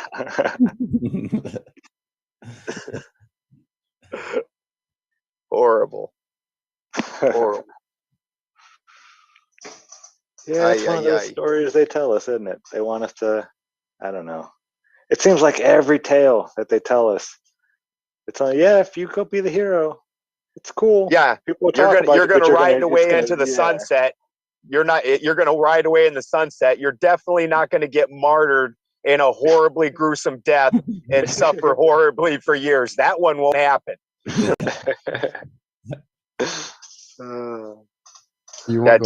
the hero trope, and it just takes all the fun out of it. It doesn't get people in the seats, that's for sure. Yeah. You won't go home to your country and starve and live on the street, and as some heroes do. Everybody's going to be starving around here pretty soon. That's just a fact. It's getting scary here. I was actually, and I don't normally watch him, but Lucas sent me a little video of Ike earlier, and Ike was talking about this second wave that they've got going on. Obviously, and this is something anybody with a reasoning mind can figure out. It's going to wipe out any of the businesses that are left, and then basically, now this is going to put everybody. This is going to march in the free checks, where everybody gets a universal basic income, which is an idea that's getting thrown around quite a bit right now. Well, we start getting enough people not eating, then they throw out the universal basic income. And then with the universal basic income comes all the rules for you getting these government checks and living free off of the titty. Yep. Vaccinations. And somebody was saying that in other countries, there's a bunch of them already have already implemented that. If you get help from the state and your kids aren't fully vaccinated, you're cut off. You don't get to eat. That's in Australia. Yep. You don't get government support if you don't have your children vaccinated. So they've already brought that in. So now when you go ahead, Marty. With the new COVID vax, or just vax in general? Vax in general, but it was been brought in a fair while ago before all this happened. Yeah. So they'd been working on it for a long time. The same thing in Hawaii. You could see, we looked in the laws here, and they had already crafted a law ready to basically force vaccinate everybody. It was already in the law, and there hadn't been a pandemic or anything. So it's like, well, who's crafting those laws? How are they getting in there? Of course they're passing while no one's paying attention to this, because even the people that pay attention to this stuff, they don't know the agenda of these people. So they can't, if a law comes, especially the way they manipulate laws, they don't even know what they're looking for. So it's a scheme, obviously. Yeah, and obviously then at this point, we can all act real tough, but if you haven't done something to make it so you're going to eat, and it's like, well, I can either keep starving, or I can throw on this mask and get a shot. I don't care how tough you are. You're throwing on the mask and getting a shot. When I was in prison, I saw guys that would go on water protests. The food protest, you can go a while without. That one, I've seen guys go, up to 30 days without eating. Water, that one, inside 3 days, every guy I've ever seen, he'll be standing there, and you're sitting in a cell, and all you've got is 2 beds, a toilet, and a water fountain attached to the back of the toilet. And when them guys go on that water strike, they will be standing there looking at the toilet like they want to pee or something, and all of a sudden their face is in the toilet and they're slurping. They don't even bother to use the intelligence to hit the little thing for the water fountain and start drinking out of the fountain. Their body takes over and says, "You got no choice, buddy. We're doing this." Look, the people in charge, they're trying to do that sort of thing with the whole realm. They're trying to take the spirit out of people, to break them down so much so they work completely as an animal, Yep. And that's obviously this is the big push right now, because I mean, for me, it's like, this is what Earth is. It's where people, spirits come to find their way home, if you will. And they want to make sure that people don't know what's going on here. So they're going to suck every last bit of divinity out of this fucking thing. And that includes putting something right over your pie hole, Yep. Suck it, dampening your breath. I mean, that's the breath of life, man, So absolutely. That's what they're doing right now. That crow episode everybody was taught, that we were talking about earlier, that's the very last key to it, and is taking in that breath of life, that oxygen, which starts the entire mechanics to the process going. What the oxygen is doing is, you live in a carbon-based body, and in order for anything to be available, you need to get that carbon out of it. As an alchemist, if I'm trying to make a plant tincture, I have to oxycarbonate the oil in to make it bioavailable to you, or else it's an inert substance. In your body, when you're sitting there with glucose inside of your muscles, a carbon molecule must be ripped out of the glucose in order to turn it into ATP, so that way it will actually turn into actual energy for you. So this oxygen, this exchange of carbon getting in and out, this is the basic life function. And it's amazing to me that after the entire last year, we had to hear about the evils of carbon, and now we're just going to sit there and hold it right up against our face and just recycle it on ourselves. Like, wow, you apparently didn't think it was that bad because you're swimming in it now.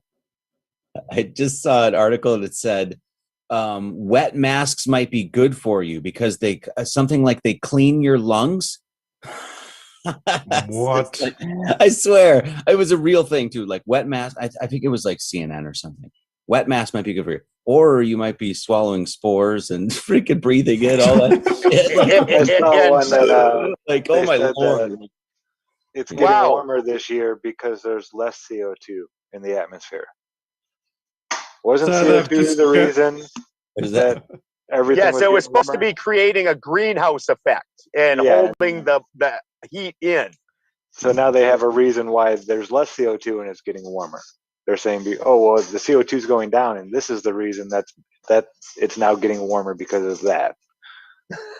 It's crazy. The absurdity level has gone up to fucking 11. Which means to me that they don't give a shit. They know they have a plan and they're going to be callous about it, and they don't really care. That's what it seems to me. Because I can't. I'm trying to make sense of why they would do it and be so in your face about it. Because this is right in your face, and they're either so confident that people are so stupid. Well, that's probably it. They're just confident that people are so stupid. And they're confident they're in their agenda. So. Yeah. Well, and if not stupid, nutless. Yeah. That's a better way to say it, because there's a lot of people that actually aren't dumb. They've been trained to be cowards. The manhood has been sucked out of them for sure. Oh, peace, bruh. It's all peace and love. That whole agenda too. I think that was a major thing with the 60s and part of the early 70s. But as they bring out all these different sort of narratives, and especially when these narratives are polar opposites to each other, that just creates confusion. And I think that's a huge leverage point for the whole agenda. So while everyone's confused about all these different things going on, they can actually, carry out their last plan, which is, the wealth transfer. Because if they can, implement what they want after that. But if you keep people in a state of stress and confusion, That's the thing. I'm sorry to interrupt you, Lucas. Yeah, you go. I apologize. But say they do get all the wealth. Okay, do they think really everybody's going to be like, oh, there's food and water right there, but I don't have money to pay for it, you know? So I guess I can't. No, people are going to go and take that shit. Do they really think that they could have own everything? Well, I think, you know, these people are ultra arrogant. So they do. Yeah, it's like I think mental that's where they're disease gonna. they have. There's something wrong in their brains that they don't get. There is a reason too, though. If you look at it, and this is something that I imagine that their predecessors set up. If you look, since the Geneva Convention, it's actually illegal to assassinate a leader of another country. This is why we always set up these coups that supposedly get everybody pissed off. And, you know, like, we didn't actually kill Saddam Hussein. His own people did it. And we didn't actually kill Gaddafi. His own people did it. So you're not actually allowed to assassinate a leader of another country or a leader in any way. So, and if you look at historically, even war, it's perfectly fine to send the grunts, the cannon fodder soldiers up against each other. But if you kill a general or something, now you've done something offensive. You know, I can't believe you'd harm one of our like important people. So this trope has been set up for years and years, where eventually it's like it's gotten to where it's like Family Guy. That episode, that Family Guy where Randy Macho Man Savage is in the wrestling ring and he's doing something and pissing the whole crowd off, and Peter turns and punches the kid next to you and goes, "Take that, Randy Macho Man Savage." You know, they've set them on such a pedestal that the average person doesn't even feel like they can touch that pedestal. I mean, I'm not advocating this, but when's the last time an actual presidential assassination attempt happened? Fucking Ronald Reagan? You know? Yeah, we've suffered through Bush, through Clinton, through a black president, the first black president, and not a single fucking hillbilly with a 30-06 went, "I can't take this no more. Not listening to no nigga." You know, that did not happen once. Somehow we have, as a society, have decided that we can't reach out and touch these leaders. Yeah. I've asked that question many times, you know. Like you said, one person with a 30-06. Like when they had the DC shooter, you know, why wasn't any of those people the politicians that were walking down the street? Yep. Why in the movie theater did you just go in and blow out and shoot a bunch of schmucks that are just like you, suffering just like you, and don't make the rules? Why did you shoot up the parking lot? Why did you, never once is it the Capitol building or the courthouse or judges, like who wouldn't like to, or the police station, for God's sake? For all that we claim that we put the blame on these authority figures, somehow they don't ever come under attack. Well, have you seen the guy in Victoria here, like Daniel Andrews? I mean, look at the guy. I mean, someone could just go and push him over, and no one does anything. I mean, he looks like he's straight out of school, and he's just a fucking loser nerd. Honestly. Yeah, Nancy Pelosi, I'm pretty sure you could take her out just by tripping her drunk ass.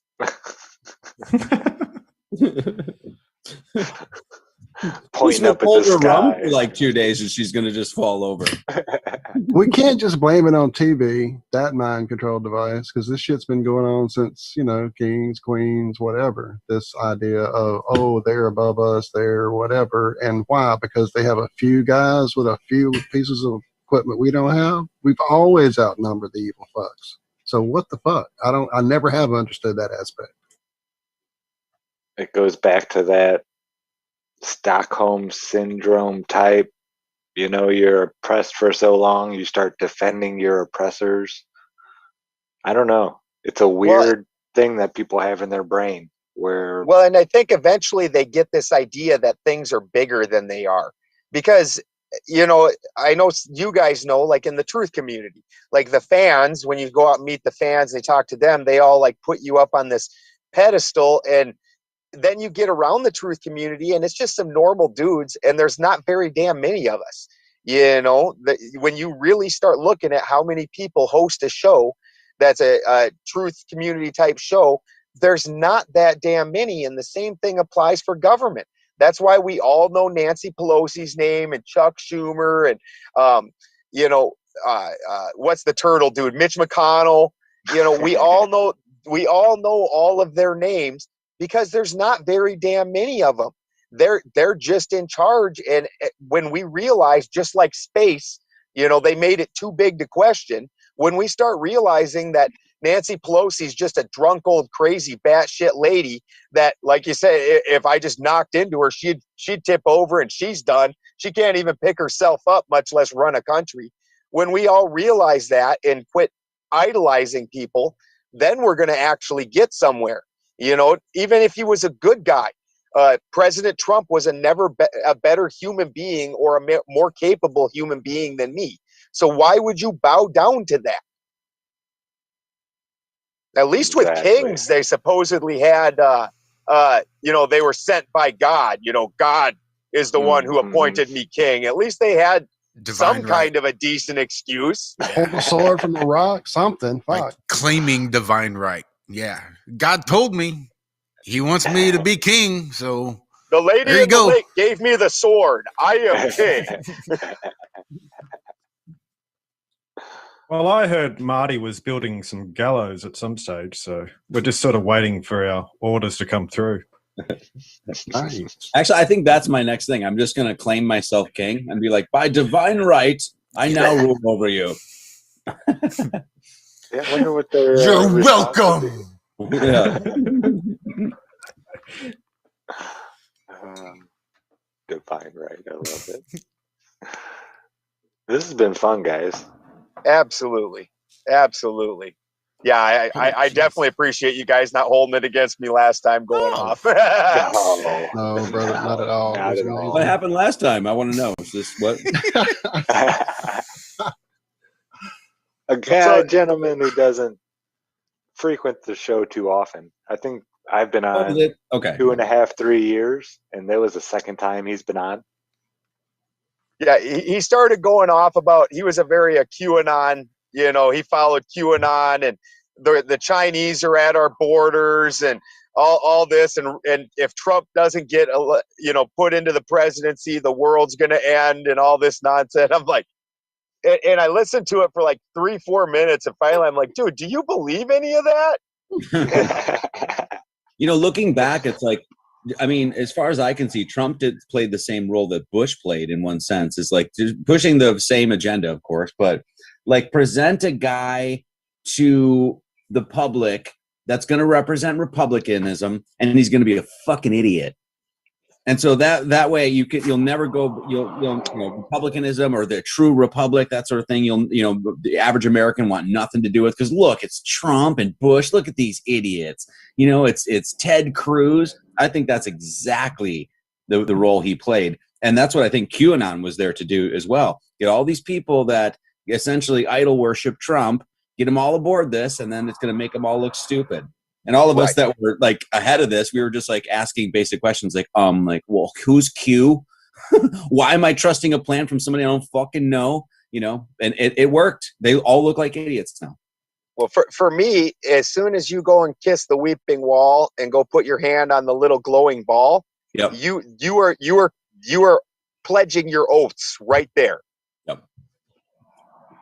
Yeah, I think a lot of our problems in government could be fixed with one new law.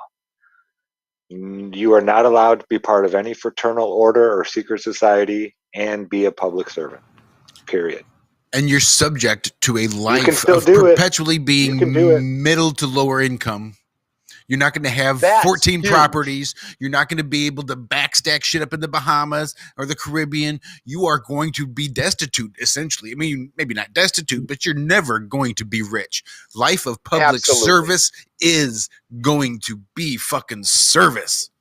This is what I mean about any institution. You have to watch like a hawk, because the people that The people that, as you're saying, the people that should be in there because they actually want to serve their community. They actually want to serve God's laws, natural law, blah, blah, blah, blah, blah. If you don't watch that, then you get Nancy Pelosi's in there. Then you get people that don't give a shit about any of that, you know? And so making more laws, it will never work in one sense, because you can always break the laws. It doesn't matter. You know, there's laws right now that are being broken left and right. There's rights that are being broken left and right, you know? What we have to do is always watch with a moral compass, you know? Watch like a fucking hawk. And there was always that meme, you know, put the politicians on minimum wage and watch how things change, you know? And that's exactly right. You make it, and they're basically changing the rules so they get paid more constantly, and you know, they, as soon as they retire, it's insider trading is legal for them now. Congress can do insider. It's insane. Yeah, there's actually a real life example of this. So with all these, you know, a lot of people don't realize that the cities pay for these police forces. You know, and they don't realize the check and balance system. They think all these police work for the federal government, you know, like Donald Trump, you know, somehow picked the police force in Dallas or whatever the hell.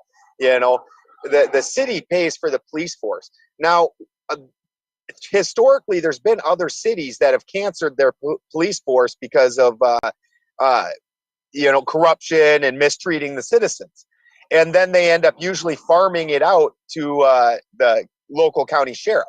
Well, in a study on this, they found that when they made the police local, which was the county police, and they got a much less pay, they did not have corruption and did not have problems with the way they treated the citizens. Whereas, you know, and this is almost counterintuitive, whereas when you put the police up in the middle class and put them above the majority of the citizenry, that's where you start experiencing this real nastiness, is when you start paying them and they're now above the citizens. So that's a real life example of what we're talking about right there.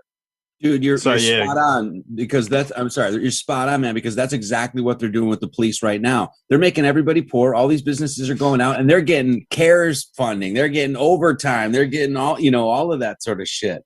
It's just, you know, so they're all getting a paycheck while everybody else going broke. Yep. Now you're nothing but a useless vagrant. You know, they're above you. They feel no compunction about beating you. It's, you know, this is why I'm a vegetarian, so it's a little bit, you know, funny, but, you know, one of my big things is when I look at another human being, how do you treat animals? Because that tells me how you would treat anything that you consider beneath you. And it's not real hard for a human to consider another human beneath them. And that means you're going to treat that person in the same order as that you treated those animals. Yeah, that's the progression. It goes from animals, and then it works its way up to humans, and then you get above that, and then you get your psychopaths.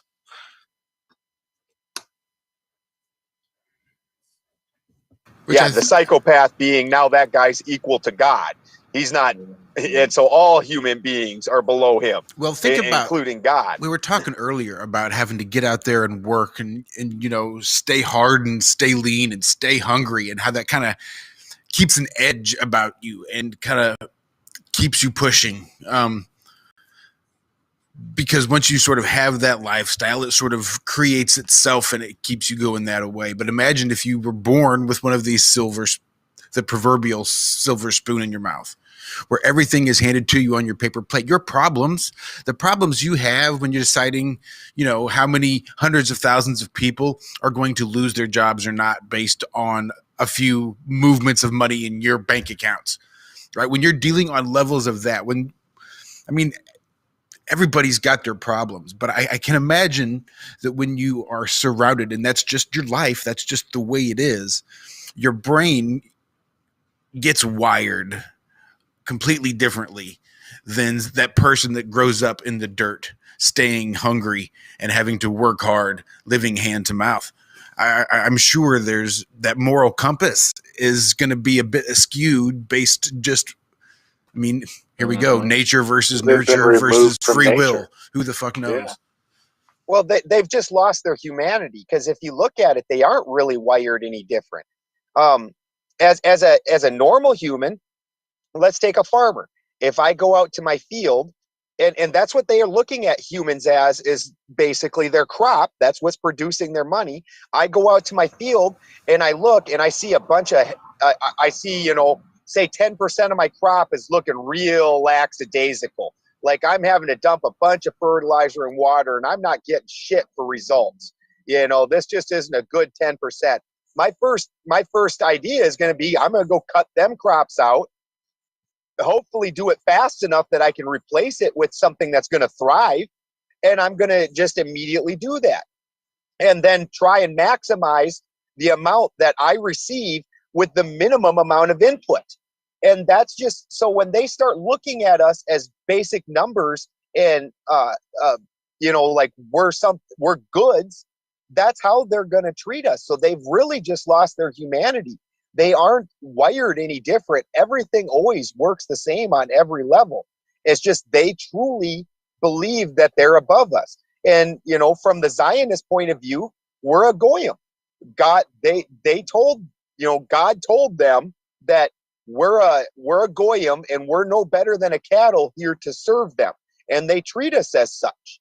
And people don't want to get that into their heads, that when they're talking to us, we're their favorite pet. You might be nice to your dog and love your dog, but when it comes time for your life or your dog's life, your life is certainly more important than your dog's. And this is the true level that they live on. They don't believe that they're one of us. For most people, I think that sacred and profane thing is so hard to get around their head that people actually believe that. Because I know most like normies or people that don't go to extremes, when you tell them that that they're human beings that don't believe that other human beings are the same, that they're, that it just doesn't enter their head. They can't, it's almost like a flat earth thing for some people. It's just like they can't let that enter their head. And that's one of the biggest tools of brainwashing, man. For sure. And then that same person will go prostrate themselves in front of a movie star and I'm not worthy. What do you exists? Yeah, it's insane. I actually didn't know any of this Jew sort of stuff. It was even a thing until Eric Dubai did that, and he pointed a lot of this out to me, and probably many, many more as well. He did that. It's not something you're going to hear. I could not believe that he showed a traditional Jewish circumcision on his video, and Are we going with Dirty Dave the Dick Biter again? How many times am I going to be in this conversation? I was in shock. I was in disbelief. I just couldn't believe it. It's so funny. In this day and age, but if that still happens, I couldn't believe it. I did the documentary called "We Need to Talk About the Jews," and I sat down with my mom to watch it, and she had no idea, right? And so she's watching it. She's just kind of like, huh. And then she gets to that part where I show the circumcision, and she just turns to me. She's like, "What the fuck?" I'm like, "Yeah, Mom, yeah." And like once you get to there, it's like, how do you go back? You can't go back. At that point, you're woke on Zionism, quote unquote, if you will. You know what I mean? Yeah, there's no coming back from that. No going back from that, man. You're like, wait, what is the rabbi doing? Have you ever seen a Catholic one in Brazil where the priest smacks the kids around? Oh, they all line up in a line, and he like hits them in the head and pushes them. As we know, the Vaticans are good bedfellows with those people too. So let's not forget about that. Sorry, I just spent like 45 minutes the other day watching little kids run into glass doors. So there's something just highly entertaining to it. I don't know. Yeah, but you didn't push him into the glass doors, did you? Yeah. No, but I'd probably watch 45 minutes. Yeah, that does seem a little excessive. Like you were maybe enjoying that a little more than you should have. That's what I'm saying. I probably was enjoying it a little more than is good. I just laugh every time. Bonk, and I'd laugh. Little face smashed up against. I'd laugh. It's like watching somebody get kicked in the nuts. You just can't not laugh. Right. It's the Steve-O in all of us. Yes. It's like, I have felt that pain. Oh, God, that's funny. I was going to say the reason it's funny is because you've all been in that situation. Like I've racked my nuts by hitting the BMX bar and, oh, and I'm like, oh my God, no, is that bleeding? Oh, fuck. Like, so that's why it's funny and entertaining. It's going to be a thank miserable God 20 most minutes. of those accidents happen pre-puberty. Could you imagine as a fully grown man doing that to your nuts on a BMX handlebar? Yeah. I just sold my bike. So no. And that's I did it on a motorbike once. So rode up this big sort of jump and jumped the whole road. I was stoked and then just landed on the petrol tank. This is dead stop, fall over. Just glory, pain. Yeah. Yeah. Now that you say that, Lucas, there was a time, once upon a time, I was trying, I guess I wasn't a full grown adult, but I was 17 or 18. So, I was grown enough that trying to ride a horse bareback is just, it can be really painful if you don't really know what you're doing, unless you're not just sitting just right. You can't go more than just a nice, slow walk. Anything more than that, and you're going to feel it for a good long while. Yeah, don't talk to me about horses. I had one, like, our sister had one, and basically I was riding it, and then it like seen the barbed wire fence at the last minute and just like stopped dead, and I just kept going.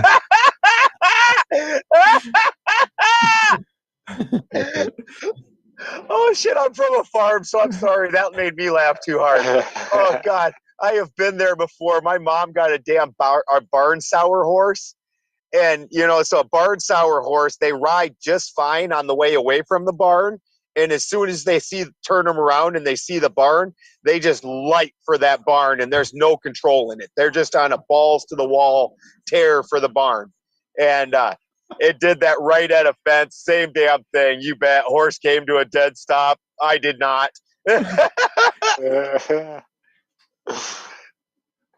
Oh yeah, when those horses, so I always said, I'll have a motorbike over a horse any day. You can turn it off and control it.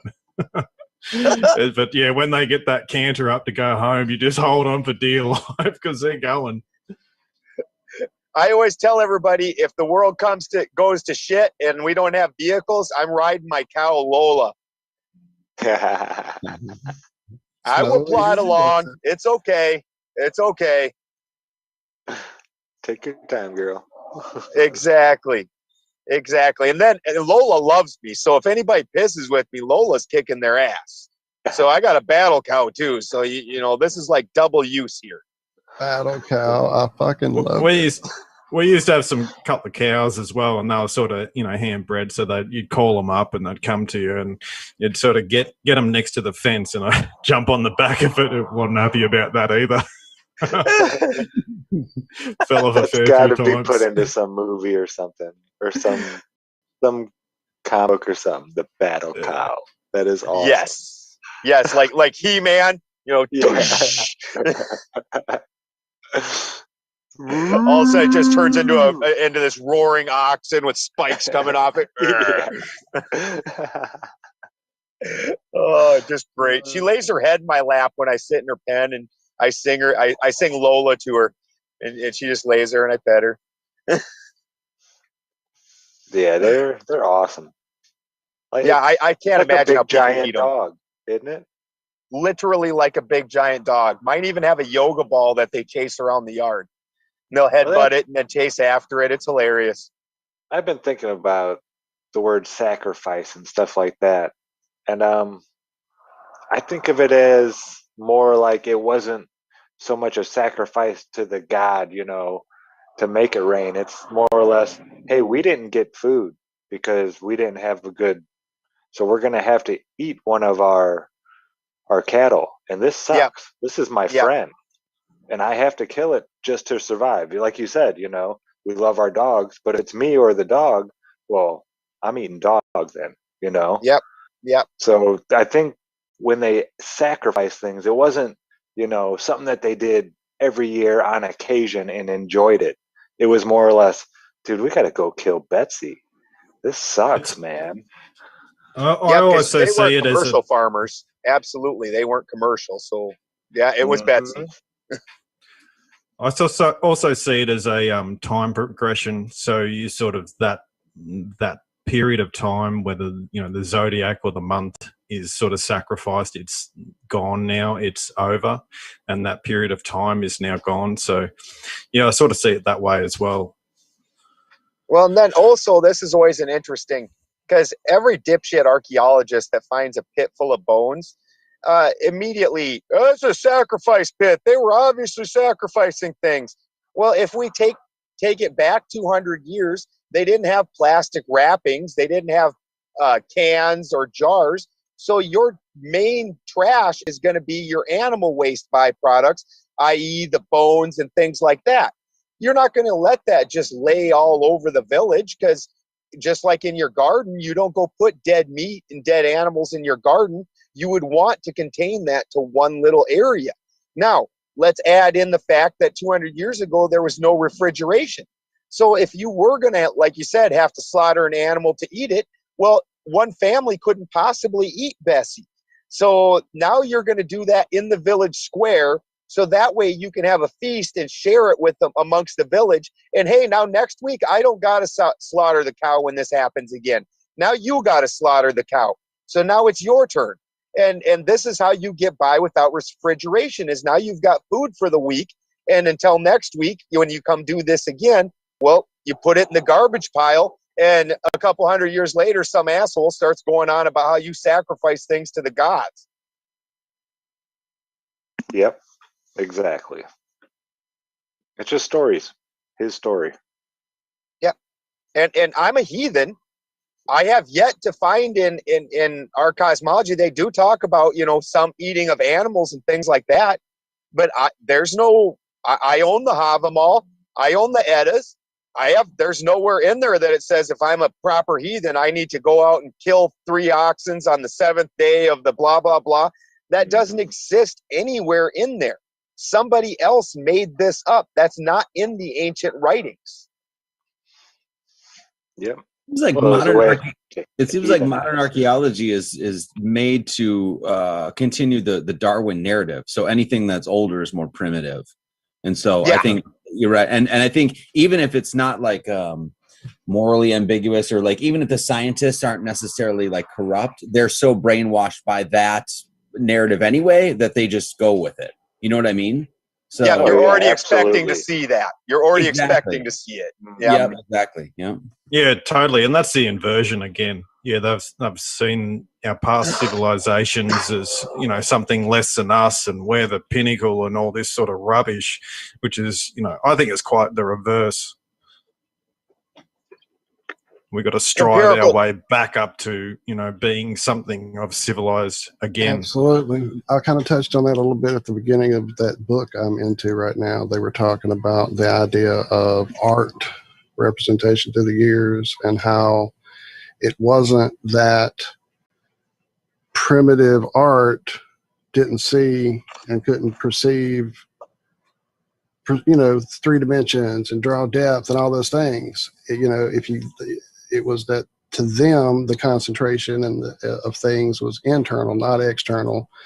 The tree looked that way to them. I mean, they weren't concentrating on the fucking tree. They were concentrating on the internal. That's why the art in the churches and in the cathedrals and in the stained glasses were phenomenal, and their tree looked like a stick figure, over here. So I don't know, I'm probably not putting it out correctly, but well, let's look at the way a society works. So when you're a root society, you're very connected to the earth. The earth things are what draw all of your attention. You're living in your lizard brain, basically. It's all about food, sex, procreation, and shelter. That's all you're worried about. So any type of art in that time frame is going to reflect that. Well, then you move up to your ego phase. And in your ego phase, you've provided the food, you've provided the family, you have the safety in the home. So now you start expanding out to the more interesting things that are not just about basic living. Well, then when the society moves past that ego phase, they move into an ether phase, or a spiritual phase, which when it starts out, that's when you really see the height of things, because we still have connection to the root a bit. and we're in our ego, we're in our power. But then at that point, we start moving past that, and our connection to root starts dying. And then we start seeing art becoming meaningless because there's no connection to root. So rather than seeing these sculptures where it's the epitome of humanity, where you can literally see the indentions in the skin where somebody's touching another person, and see where the ripples are and all the little hairs and the veins and the tendons. You can make all these things out because they're going for the epitome. Well, now with that disconnection from root, in the ether, anything works. If you're a construction worker and you've ever talked to an engineer, in the engineer's world, all that shit he just did on that piece of paper works. Now, as a construction worker who's completely rooted, you walk up there and you're like, oh, Jesus, man, have you ever tried putting that together in the real world? That does not work. You are stupid. Like, and you see this same thing happen in art, where now we have things, you start having things where there's no realism in art anymore.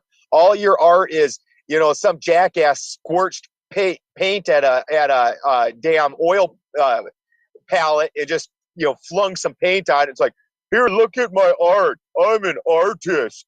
You've got like 3 red squitches on there and a blue line. Like, this is not the Sistine Chapel. You are not an artist. So it's that disconnect where now it's all in the ether. There's no root to it. So I think that's what we see when we're looking at art. And when we look at older art, we're seeing more root art, and then an evolution into ego art where is going to be the best. And now we're back to shit art again because we've lost our connection to root. I'm sure in that guy's etheric mind where he just, everything's possible and real. His art is wonderful.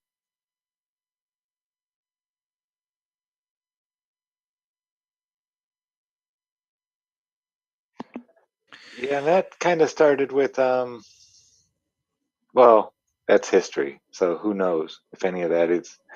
What is it? Pop art? God, that was fucking horrible. Yeah, or like you take like Andy Warhol, who's supposed to be like now today rather than a Da Vinci. It's, who was Da Vinci stuff was in perfect symmetry. It accounted for everything about the way a human being was. And now you got like Andy Warhol took a bunch of pictures of a fucking Campbell's can. But it's a get soup out of can here. in 4 colors.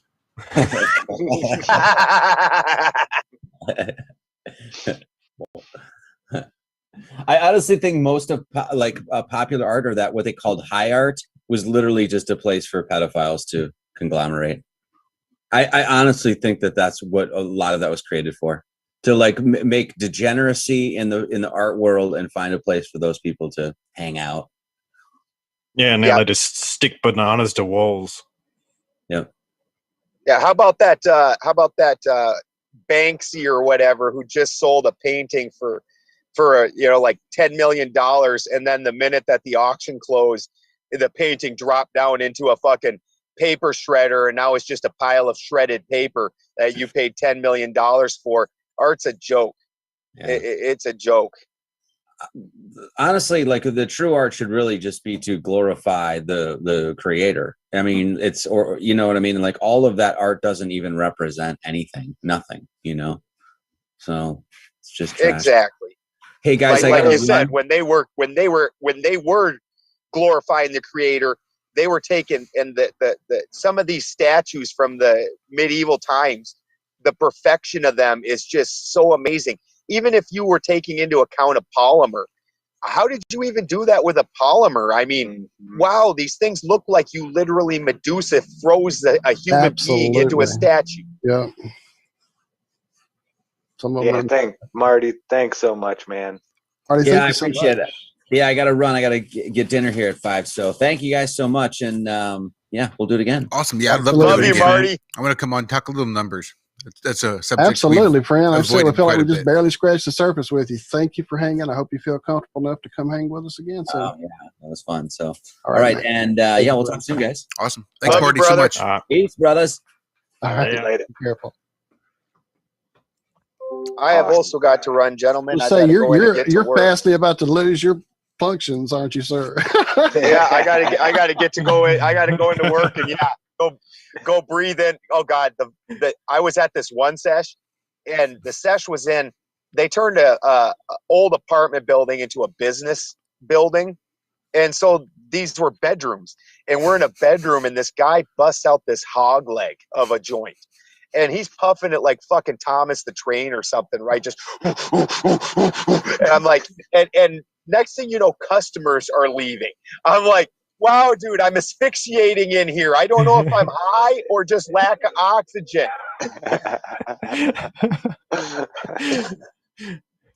Yeah, but what a great problem to have. Yeah, well, what a great job, really. Yes. Yes. Everybody's like, you don't get paid as a speaker? Like, no, I run around and do this. It's the best job in the world. I wouldn't trade it in. It's awesome.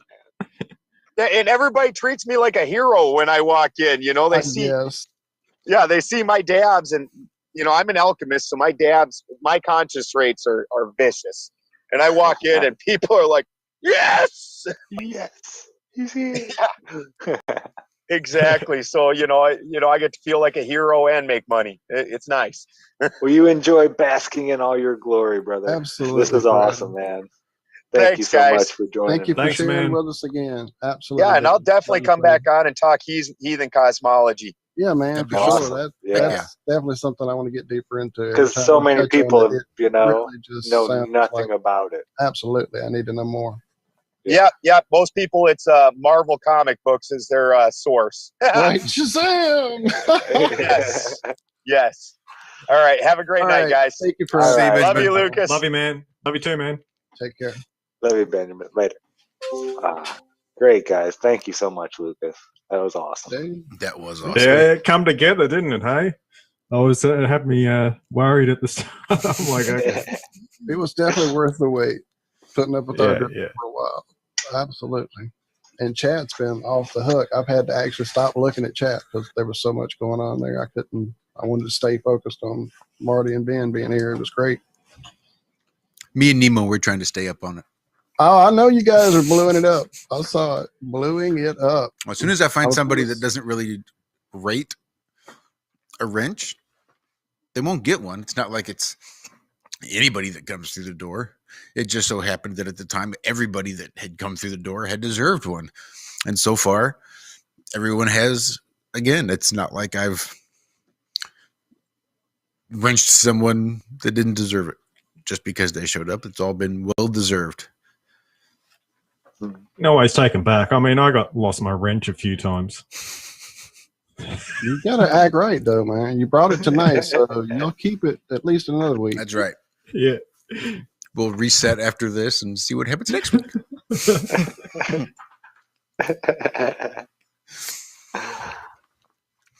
Anyway, we got to hear it this morning. I've just cracked my first beer. You ready for a show now, Rob? Right? When's the show start, he says. Are we live? Are we live yet? Yeah, speaking of heathens, I think I am one myself. I'm not sure. Oh, well, you'll have to look it up, see if you are or not. I did. I think I'm a heathen. Okay, cool. It doesn't surprise me, Rob. Nope, it doesn't surprise me either. Rob looked it up, researched it, and says, well, I don't know if I am or not, but I think I am. I don't know. Yeah. Hey, the only true heathen I actually know is actually done the research, Benjamin. Seems like a really great guy to me. Mm-hmm. Yeah. Being a heathen isn't a bad thing in my eyes. Nope. I've met far more Christian assholes. Yeah. Just saying.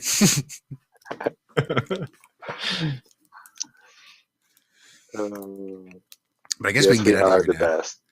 Now that Rob's all fired up and ready to go. Real quick. Do it. March 27th. I think I'm correct. Anyway, end of the month in March. Greenville, South Carolina. The Solar Return Festival will be happening. Come on out and hang out. It's going to be awesome. It's like an art and music festival type thing. Cammie and I will be there with some toys. We got a couple new toys and ideas and whatnot in the works. Yeah, it's going to be awesome. It's going to be a lot of fun. Flat Earth Festivals. Is that what it is, Karen B? Would you drop the link in chat? Yeah, come hang out. It's going to be a great time. Karen B, you can go and check on her. Look at Doc, quick on the draw. Yeah, on her page, she's got a really cool, like intro type, like a commercial, you know, saying what it's all about and what's going to be going on there, when it is, and how you can get tickets. Yeah, March 27th. Code 1111 for the discount. That's for all you people, you know, that hang out in all the chats and are always here supporting everybody all the time. Yeah. Make sure you type in the 1111 to get, you know, the hardcore flat earther discount. So yeah, come hang out. It's fun. There we go. I knew I could get it up on screen. Flat Earth. Are you playing the thing? Who, me? I don't know. I thought you said you were getting some up on screen. Oh, no, he's just showing the link. Cool. Awesome. I see there's protests going on in Australia at the moment, Lucas. Yeah, whereabouts, mate? Well, one in Victoria, one in South Australia against the vaccine. Oh, good on them. Yeah. A bit more of that. Seems to be going all right. Yeah. Well, we get the mandatory vaccine. If you want to have it, you go and have it. You want to be a retard and go and have it, go and have it. No one's coming near me, that's for sure. Don't force it on anybody. That's the point. Yeah. I may not have a gun, but won't stop me. That's right. If you want to get the vaccine, then I hope you get everything you deserve. Mm-hmm. Well, as I said to someone on Twitter this morning, I said, you can go for it, mate, as long as you're not in charge of any children. Then don't force it on them, because that's the problem. Yeah. Or his mum and dad go and force it on his mum and dad. You know? Shocking. Yep. Scary stuff? Potentially.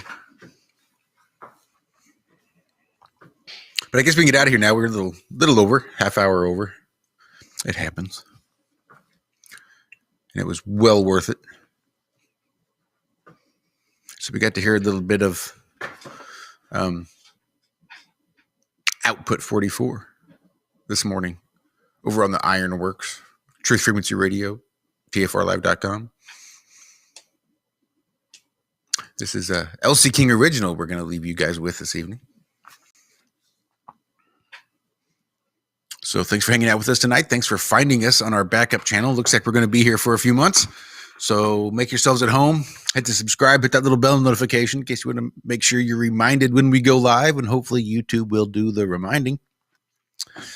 And we'll just call this place home here for a little while. We'll settle in and get comfy. Try to make this place ours. It's been long neglected all these years. So we'll dust off the cobwebs, do a little spring cleaning, and see what we can come up with here on our backup channel.